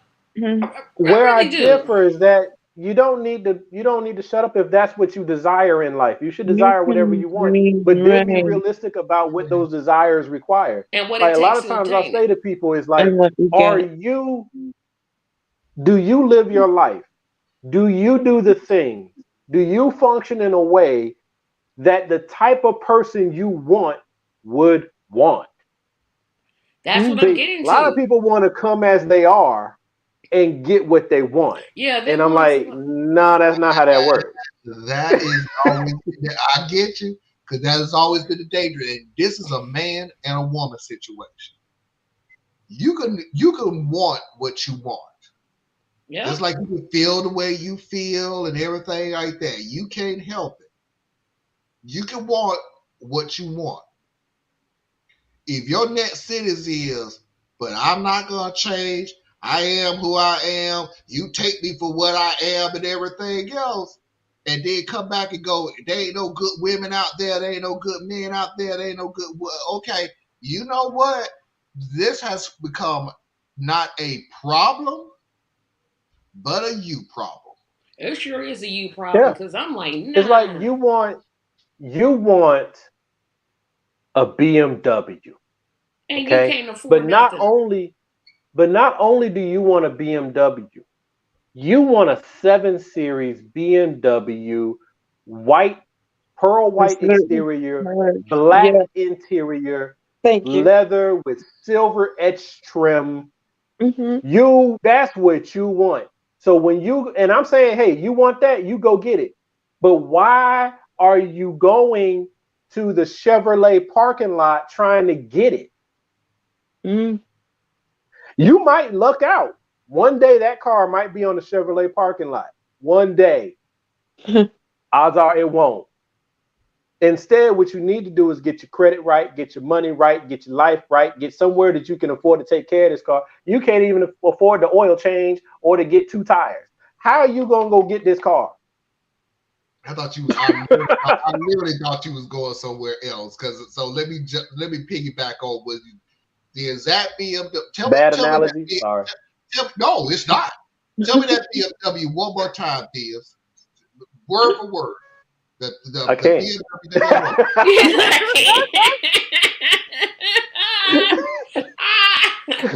The Pearl white 7 Series, black on black with silver trim. I don't know. 7 Series BMW. You want the new interior, outside, leather interior, black, leather interior. You want every technology known to mankind to be in your car. Hell, you don't even want to drive your car. You just want to crank the car up and it drives you to work and everything. So while you doing this and you so mad that you can't get this BMW that you want, you walk into the manager, you walk to your manager at McDonald's and tell them, I need a raise. More power to you. Sounds stupid, don't it? But people do that kind of stuff every day, though, Marlon. Yeah, but that's what they. But and Tracy, it sounds just as stupid on a Tuesday as it did on a week. I'll use myself for an example. For at least 2 decades, I've wanted a house. I don't know why I didn't think I didn't need to get my credit right. I was dumb. I was real dumb. Let's just put it the way it was. I was dumb. Didn't know any better. I just want a house. I want a house. I want a house. Ho, ho, ho. Put in a mortgage, 5 years ago? When they laugh and they giggle, that's one thing. But when they go for an outright guffaw, that's a whole different level of you got work to do. I had to do work to get to the house. I had to get my credit right, get my thinking right. I do all those steps. I could I just want this house. And that's what a lot of these younger girls do. They want the champagne wishes and the caviar dreams, but they living on Baltic Avenue. But it's not even the younger ones. That's the problem. The younger ones should be like that. The younger ones should be dreamers, and they should also have plans and do all that good stuff. And the ones that do, they're usually the ones that land what they're after, right? Maybe they won the genetic lottery and they're able to get scouted into a rich man's pocket, or they won the genetic lottery and the model woman wants him as her boy toy. Some people get, they win the genetic lottery and it works out for them. But those are your rare cases. Now, those rare cases are always put right in front of us like they're happening every day. But right. Very, very rare. But where I'm hearing a lot of this mess is people who should really know better. People who 30, 40, 50 years old. How you still talking like you 22? Because we live in a country where it was genetically, by this point, I can say genetically, ramrodded in our heads that every issue that you have can be paid out of. You want that car, you're not making enough money. You want that house, you're not making enough money. For guys, you can't get that model female that you want, that you desire, that you deserve, as stupid as it sounds, that you deserve, because you don't make enough That's money. One of the most dangerous words in a man's mouth. Because you don't make enough money. You don't live in the neighborhood that you want. The men expect women to make money too. I don't know any. Maybe I just don't know a whole lot of men. Tracy, we still have the toxic man out there. Excuse me. We still have the toxic man out there that, yes, I would like my woman to have money. Just not as much money as me. Maybe I don't know these men because I keep or running she can have a lot of money as long as I get to run it. Or That's that. the man I know. That's the one I know. She can have make much. If I don't, if my hands better touch it. It's got to run through me. which is a pimp mentality. It really is. It really is. It So really much is. wrong with that. Or he wants you to pay for everything. Or It's still a pimp mentality. Or you let him drive your car. Pimp mentality. Yeah, It's a I pimp didn't say it mentality. wasn't. I'm just giving out examples of things I know. I have never seen a 50-year-old woman let some man drive her car, drop her off, and pick her up, and some she paid for. No, they do that all the time. I ain't seen it. I ain't never Because seen he it. helping. He makes sure, what's that thing? A piece of man is better than no man. That dumb logic. Yeah. That's some idiotic logic because I don't. That really is. Yeah. Hey, it is tried and true. Been around for generations. break it down. Yeah, I'm not saying it isn't. I'll break it down into this common denominator. It's better to have something than nothing at all. Sometimes it's better to have nothing. It is better to have yourself. Nothing. Yeah, but if you're afraid of nothing. We talked about that earlier today when I said there are men and women who've never been alone. They have to have somebody in their lives 24 hours a day, 7 days a week. They don't know who they are, because how they really interact with society, with the world, because they never had to. I can raise my hand and point at myself. Now, I don't need no woman to define me or anything like that. I mean, I know me, but I am defined by being a father. I've been a father since I was 20 years old. So I don't know who I am. Like, it's the one thing I know I do good at is raising kids. So without my kids, like, that is legit, full disclosure. That's like one of my biggest fears is when my baby is grown and she don't need me as much, right? Have another one. Who am I? Who am I at that point? Say what? I said Get have another one. No, we ain't doing that. No. I had to catch that cuss word, boy. I'll get a puppy. Wait a minute, you can't get a dog because your wife is afraid of dogs. But here's the deal, is this is You're gonna find a way to work through that one. When the baby get grown. I have said this to Foxy, and I'll say it to you, and it's protest. I apologize, Tracy, and everybody else who's watching this show. God forbid something happened to Foxy. There's nothing in my soul that wants something to happen to Foxy. But if something happens to Foxy, I'm becoming a hoe. Flat out. I don't want to know your name. I don't want to know. He just want to pay for it to be done with it. No, I don't want anybody else. Maybe I'm in the same thing. I've known Foxy over 20 years. I don't want anybody else.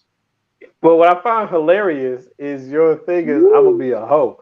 Mine is he didn't want to be a hoe. I was talking about having I'm more like, kids. somebody just need to come check on me because I'll never leave my house, right? Because I'll have no reason to. I don't have a real I'll reason buy to go. I'll have my weights so I can stay in shape because that's what I do when I'm depressed. I work out. I can order food. I can go to the grocery store if I need to. Hit the store. Come on back. For real, my boys, they all know if something were to happen with my marriage and I had to be single again, y'all got to come see about me. Because I will be a troll. I will be in my house. The sun would burn. It would be how often I come outside. I ain't never got to worry about that because I don't need to chase no women. My daughters would get on my ever loving nerve. Are you okay? I haven't heard from you the last 5 minutes. Are you okay? It's been 5 minutes. I went to use the bathroom. Yeah, I can't say that, man. Leave me alone. No, anyway, we got to move on because we really would be going into Monday by this point. We got 2 more videos. Turn to your neighbor, Trace. Oh, last week I had trouble staying awake. I was like, I just kept fidgeting in my. I'm like, I'm gonna go to sleep. I'm gonna go to sleep. And I'm not one of the ones that sit in the back because I can't stand sitting in the back of church. I have to sit up front. Boy, I should have sat in the back. Do you sit where you can see the mothers? Well, the Does your mothers church are. do that? No, we don't really do that. Oh, cause see, like at my family church, like if you're looking at the pulpit, right, on one side, looking at the pulpit, so it'll be on the right hand side against the wall. You have the mothers of the church, the elders. For those who don't understand the black church, is the old black women, and then on the opposite wall you got the deacons. Yeah. More often than not, That's what I grew they up have with. sleep. They do. And Why then would they always sleep? They always, because They they were didn't come to always church to sleep. do nothing. The only reason Did they not came do to church nothing. They had the is key. so they could do. Open the door. Tracy, what's it called? It's the first thing you do when they open the doors of the church. Invitation. Say it again. Invitation to discipleship. No, that's at the end of the service. I'm talking about in the very beginning, very beginning, because the deacons will be singing devotion. There you go. So deacons come to church to do devotion, so they can do that really long prayer, and then or they read the scripture. Don't have the King James version, knowing you can't read half of them. Oh my gosh, you can't use a modern translation. It's okay. No, they are fun. I have to stop. But I was joking, but really, we will be going into Monday morning if we keep this going. And I got 2 more videos. And the funny thing about it is, I have to stop you because y'all went into a church talking about church, and the next video is about church. Hey everyone, Pastor First Name here from Random Action Verb Church. And I'm Secretary Worship Leader. And I'm so excited for this next spiritual season that's going to birth new Jesus life for our community. I have no idea what that means. I'm also very excited to announce our newest message series titled You Go Girl. Yay! Bring your scuba gear and let's dive into biblical womanhood. That's the first and only time he's used the word biblical. Everyone's invited as I unpack what being a godly woman really looks like. Are you gonna have any women preach it out? Absolutely not. I can't wait to preach it though. And I can't wait to be relegated to kids ministry. Come and watch me as I butcher, dissect, and misinterpret stories like Eve, Esther, and that one chick that hit on Boaz. He has absolutely no idea why this is wrong. Women are the backbone of the church. Hold on. And that's why I acknowledge them as little as possible. There it is. Preaching this for 6 weeks is gonna be a treat. Because who better to mansplain womanhood than this guy? See you there. I'm gonna be fired soon for not honoring his vision. Lazy church slogan.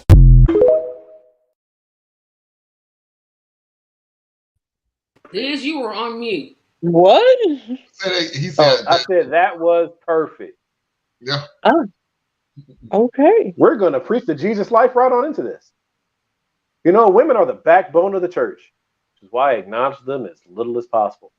And then, like she was in there talking about, and I'll be relegated to children's ministry because in a lot of not all, mainly outside of the black church, but it's really big in the Christian church though, where women cannot be in a position of teaching to men. They can't be a teacher or authority to men. They can to children. Yep, to children. And they're not able to, preach the gospel. They can only teach the lesson. Yeah, it's weird. And missionaries are preachers, weird. But hey, whatever. I grew up around religion, like, and I don't mean religion. I grew up in the black church, so it's the black church. But my uncle was a pastor. Now my brother-in-law is a pastor. My father-in-law is a pastor. My aunt is a pastor. Here's where we get to my aunt, who's a pastor. They call my uncle pastor. They call my aunt mother pastor. What? Oh, so they don't call her evangelist? Yeah. That's the one I grew up with. That's the one I grew up with. My aunt who married my mom was called Mother Pastor. So I'm like, She performed the ceremony. She didn't But marry she her was the mother. pastor. Well, she was the yeah, she was the pastor. pastor. But Oh, okay. in Because that you church, said marry my mom, and I'm like, wait a minute. she did. It was a beautiful ceremony. She is a pastor. She's an ordained pastor. She But in officiated. her church, she's known as Mother Pastor. Which is weird. That is weird. I've never heard of that one. Because I've heard, because the first lady, which is the spouse of the pastor, is oftentimes referred to as the mother of the church as well. Yeah. But Right? what if she's even if young? she's not the elder, she's still considered the mother of the church. Unless they defer and then they just call her first lady. And yeah, now that's where I go to. Now I'm just like, okay, this is so annoying, but I'm gonna shut up because I'm just here. I'm just here. I'm going off of what Tracy said. What if she's young? Yeah, because if she's young, she ain't going for that mess. I'm sorry. Pastor, she's still first lady. No, I don't even like that title. I don't. And different churches do it. Just like you can be called an elder and you ain't even 25 years old. Pastor. Different churches have different titles for different things. Yeah, in the Jehovah Witness cult religion thing, like they young men, 25 years old, elders. Non-denominational churches, a lot of times they have elders, right? Mm-hmm. Which is a stand-in for maybe a deacon or a minister. I'm not sure how that works. The elder, as I remember it, the elder is, and it could be different. I'm just telling you from my upbringing, okay? The elder is an old deacon. When you don't want to be deacon anymore, you become an elder. So what's Quaker community, you're an elder too. Yeah, once you stop being a deacon, you become an elder. So when people go to the deacons, and the deacons, so who do the deacons go to when they have an issue that they can't solve? They go to the elders because they have more experience. And I guess the missionaries are supposed to go to the mothers? Technically. Yes. Even though I've never seen that happen, but it doesn't. that's why I was pausing a little bit. Like, yeah, he's supposed it's just interesting. to, but it's all different. It's all different. Just like, you have people who some churches call their leadership apostles and bishop and all these different things, and I'm just like, y'all handing out all kinds of titles, ain't you? Well, bishop. Okay. Now that one I do. You don't have to be Catholic to be bishop. Different. Bishop is the top person in the church. They run the church. That's the bishop. That's the apostle. I thought the apostle's the church planner. I thought the pastor was the top one at the church. That what makes the difference right there. Is the bishop runs the church. He can have several pastors. I know a senior pastor, and then the senior pastor can have junior pastors. But there's no such title as junior pastor. Oh my gosh, there's no such title as junior pastor. Yes, there's because they franchise now, Tracy. Where they got like multiple. My cousin is. These churches are franchised. Yeah. Franchise. Yeah. Okay. You got the main campus, and then they got like 2 other campuses. But they're not called junior pastors. Tracy, what they call? Me, I'm not going to say that. I'm not going to say the name. I'm not going to say. You can't be the pastor. You got another pastor. Hold on. I'm not going to say the name of the church. I'm just going to give you story time. Here's the story time. And it's almost Sunday. Yeah, that was your problem. The point is, my aunt goes to a certain church. I'm not going to say the church's name because I'm not. Yeah. Anyway, the point is, my aunt goes to a certain church. I know what the church is. I went to the church here in North Carolina. My aunt got married, moved to Virginia. My mom said, "You want to go visit your aunt? Cool. I have no problem with that. This is when I'm really young, 10 years old." So my aunt and my uncle, my new uncle, came down, picked me up. We're driving back to Virginia. Oh, you ready to go to church? We're gonna go to church. And I went, oh, okay. Well, thinking to myself, because I was raised differently, like, okay, what church? Y'all found a church with that quick? Well, that's really cool. I said, so what's the name of the church? Oh, we're going to such and such church. The church that I've seen in North Carolina. So I went, so we're gonna drive back to North Carolina so you can go to that church? But they had more than one location. In my mind, I'm thinking, oh, that's a franchise.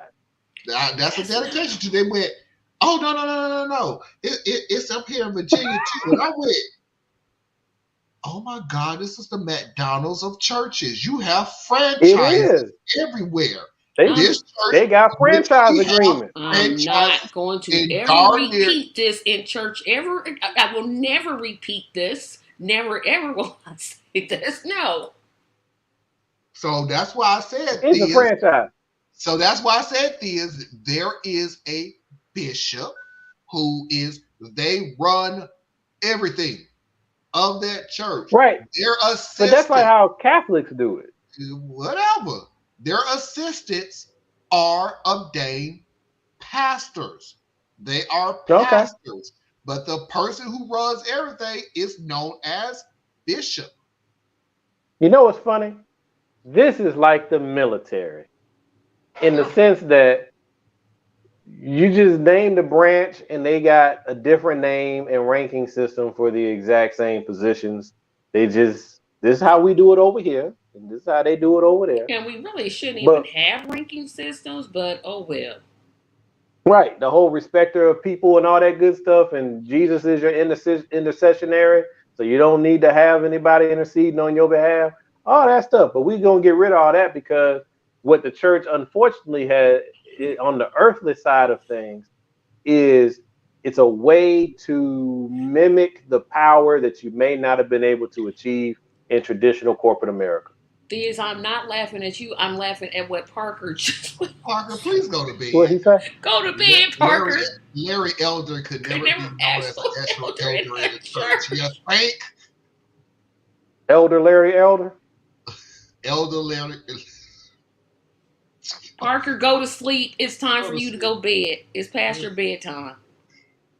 It may actually be just messing with you, Parker. So, yeah. So, when I tell you I'm surrounded by different...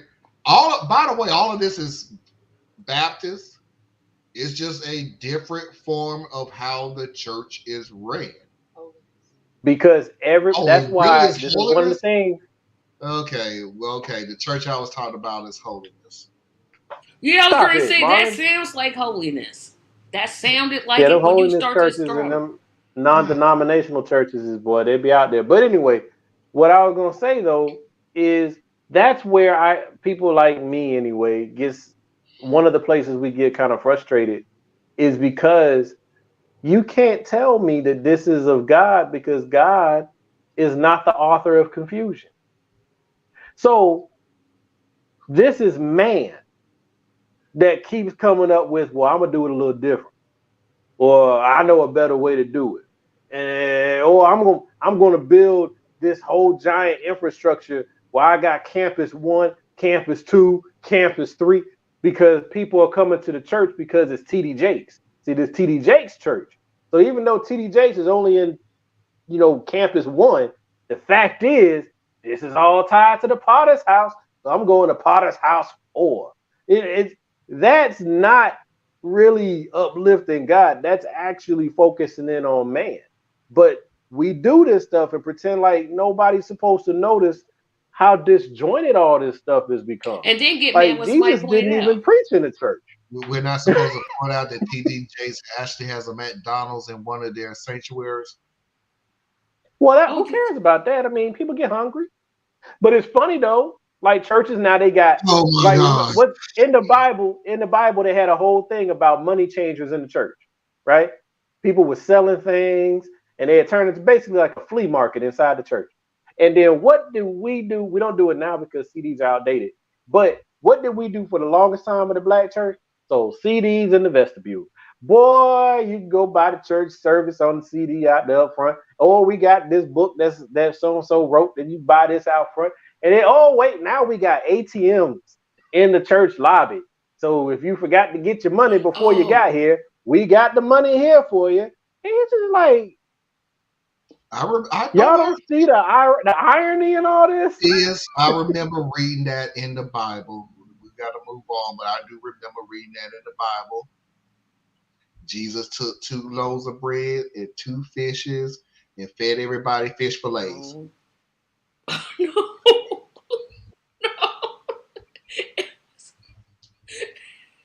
But no. Everybody got a fish sandwich. Everybody got a fish sandwich. Hot sauce on the side. But before he would allow anyone to eat, he had to make sure you had a job first. So and then you had to work, and then you had to show here's your application. Yep. Did you meet the minimum work requirements for this donation?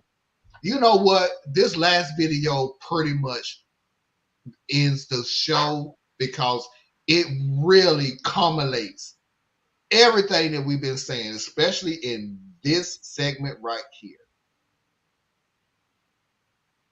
We sick of you. We are tired of you.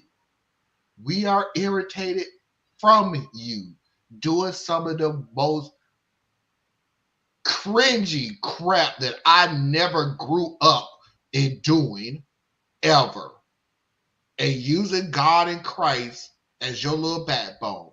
So from me, I'm not speaking for this group. I'm not. I would never speak for this group. But from me to you. Shut the fuck up. Shut all the way the fuck up until you reach the top of Shut Fuck Mountain, where there are no more fuck ups to shut. Well, no, that was just extreme. I'm not gonna ever tell somebody that. No, she was using the word wrong. She sure.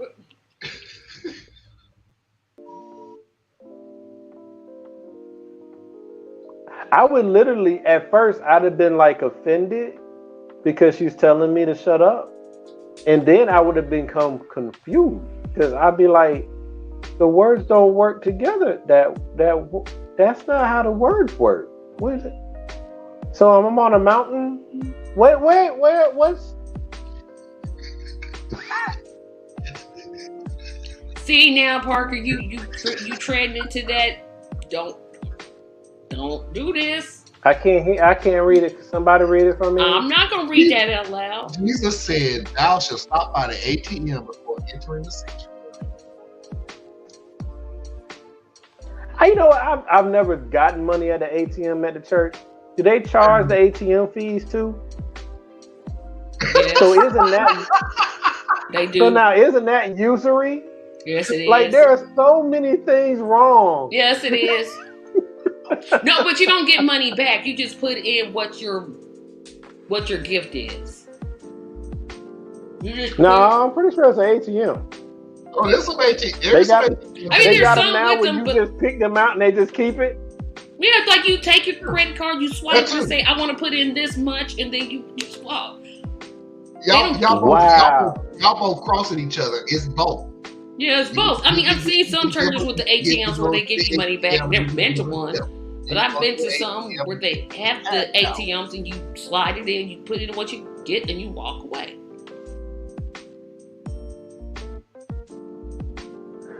Yeah, that's wild, Joe. I'm used to the money or the. I'm not surprised, but that's still wild. Just like what the church says that you have to declare how much you make so that they can go ahead and set up an automatic withdrawal for your 10%. I have never heard of a church doing that. I heard automatic withdrawal too. Yeah. I don't know. If you want to be a member of the church, you set up the automatic debit. The only thing that I ever my old church that I grew up in until I got older. The only bad thing I literally said that was wrong with what they did, and I didn't get this until I grew up, honestly. I thought it was the way the church was. The only bad thing that I ever said about this church is I didn't like that at the year-end thing, they would give books out, picture books, because we would take pictures, so it's almost like a yearbook type of thing. And at the very back of the book, they would tell you all the donations combined throughout the year. There's nothing wrong with that. That's not, as long as they're not putting people's names to it. I always thought that was cool. Yeah, as long as they ain't saying Brother Johnson Yeah, as long as gave they're not saying Sister $10,000. Mady gave $25. No. They put your name in it in alphabetical order. They did say such and such gave such and such this year, such and such gave such and such this year. Oh, well, that's I don't like that. That's trifling. I remember I went to a church. It was when I was in college. I'm not going to name why I was there or whatnot. But anyway, I was at the church, right? And apparently this is very common in a lot of churches, especially here in Atlanta. But I had never run into it. Where at the end, because you know, black churches are notorious for having multiple offerings, right? You got the missionary offering, which is traditionally $1. Playing that That's music, Marlon. You know, But traditionally, the missionary offering is like $1, right? So the little kids pay 50 cents, the adults pay $1, and that's just what your cover charge is for missionary. And then for your offering, you know, if you can do 10%, you do 10%. Otherwise, traditionally, people do $5, $10, $20, whatever. You know, it's one of them three. And that's what you get used to seeing. But this church, they went through the missionary offering, they went through the regular tithes and offering.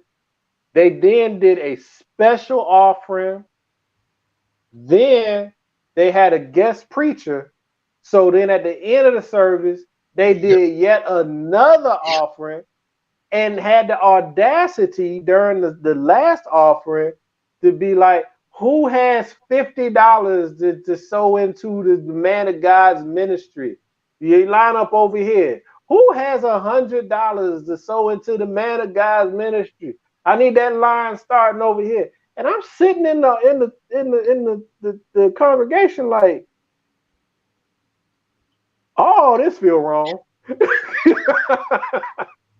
I can top that. Remember that church I was telling you about? Mm-hmm. There is every committee, every group, every committee, whatever you want to call them, has to give an offering. It is tax, so to speak, to the church.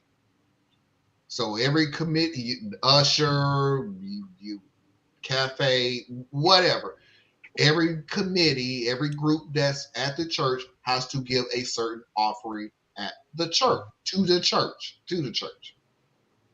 It's like once a year though, right? No. They make a pledge and then they got to come up with the money? Absolutely not. No. This is every week. I knew that one. Every week. Man, please. Okay. This is every week. So here's the rule, Anna. Hold that facial expression because I haven't got to the good part of it.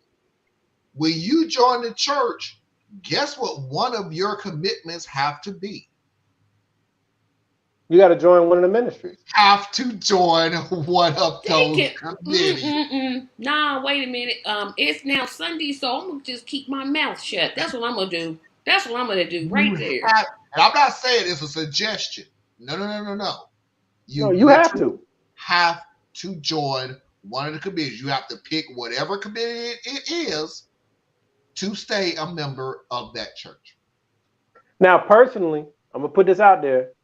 I don't have a problem with requiring members to serve on one of the committees in some capacity. I don't have a problem with that because you're saying you're here to join the church and you want to be a member of the church. So that's you sowing into the ministry of the church. I don't have a problem with that. Where I have a problem with what you just laid out is this weekly offering, because that means I'm putting money in offering, I'm putting money in tithes, I'm putting money in missionary, I'm putting money in building fund. You hitting about 20% of my check at this point. Okay, so money goes into the offering because you're in the committee. 1, you have to give an offering as an individual. 2, you have, and this is gonna be a joke, but I've seen it. Then you have to get an offering for the building fund. 3. And the building never gets built. Just add that in. The building never gets built. Hold on. You have to give an offering to the pastor. 4. Don't forget. That's for pastor anniversary. You have to give and remember, now you have a bishop. You have to give an offering for the bishop. 5. And the first lady birthday too. So you got pastor's birthday, first lady's birthday, Anna's faces, and pastor's anniversary. Oh, by the way, just in case y'all don't know,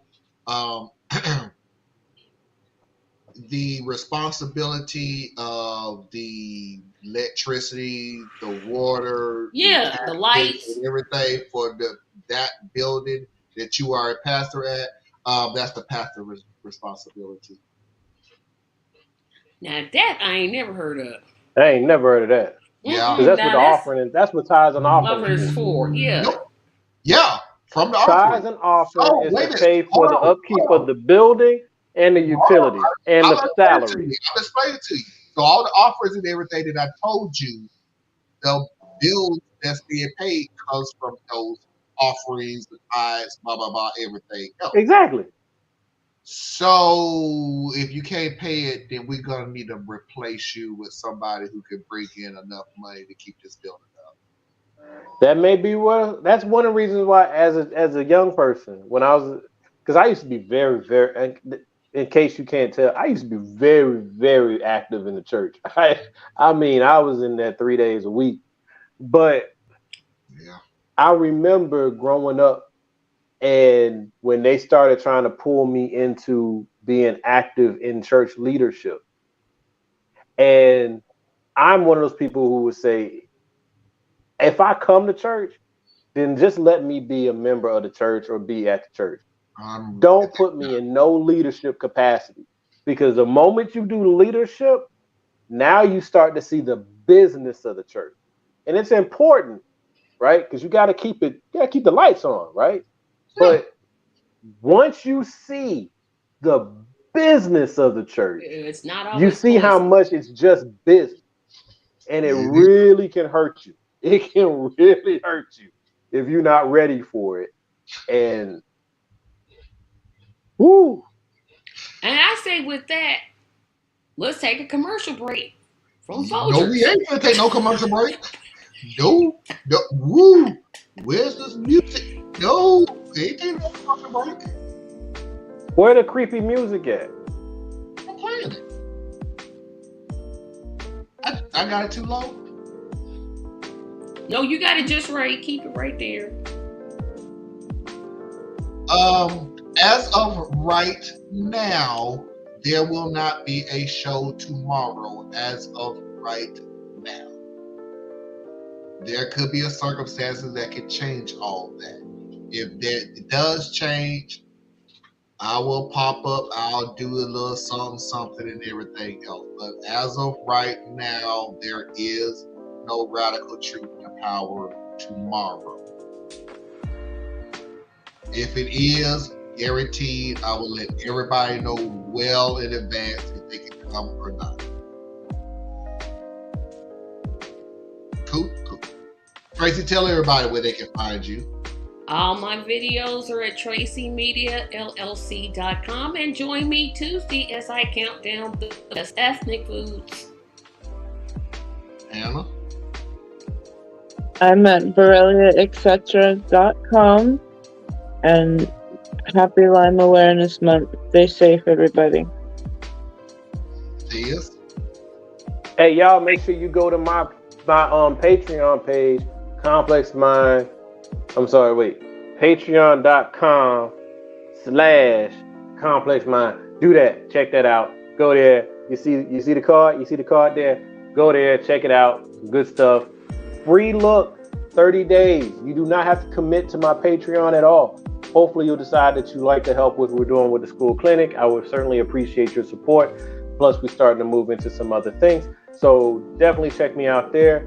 And if you can find my Facebook page, please go there. I can't even tell you how to get there, but that's where I would like for you to go. It's Complex Mind, Simple Man, but I don't know. You can find it. Look for it. You'll find my face. I'll be like, Right, that's my face. And that way you know you're in the right place. Literally is his face. Ladies and gentlemen, boys and girls, children of all ages, non-conforming individuals, and of course, I'm assuming you're legitimate until you. That is our show. The legitimate quas out there. That is our show for tonight. I do appreciate Tracy. I do appreciate Anna. I do appreciate Diaz. And until next time, we will see you when we see you. Peace. So, like, if a giraffe has the run, how big a splash area? No. That'd be a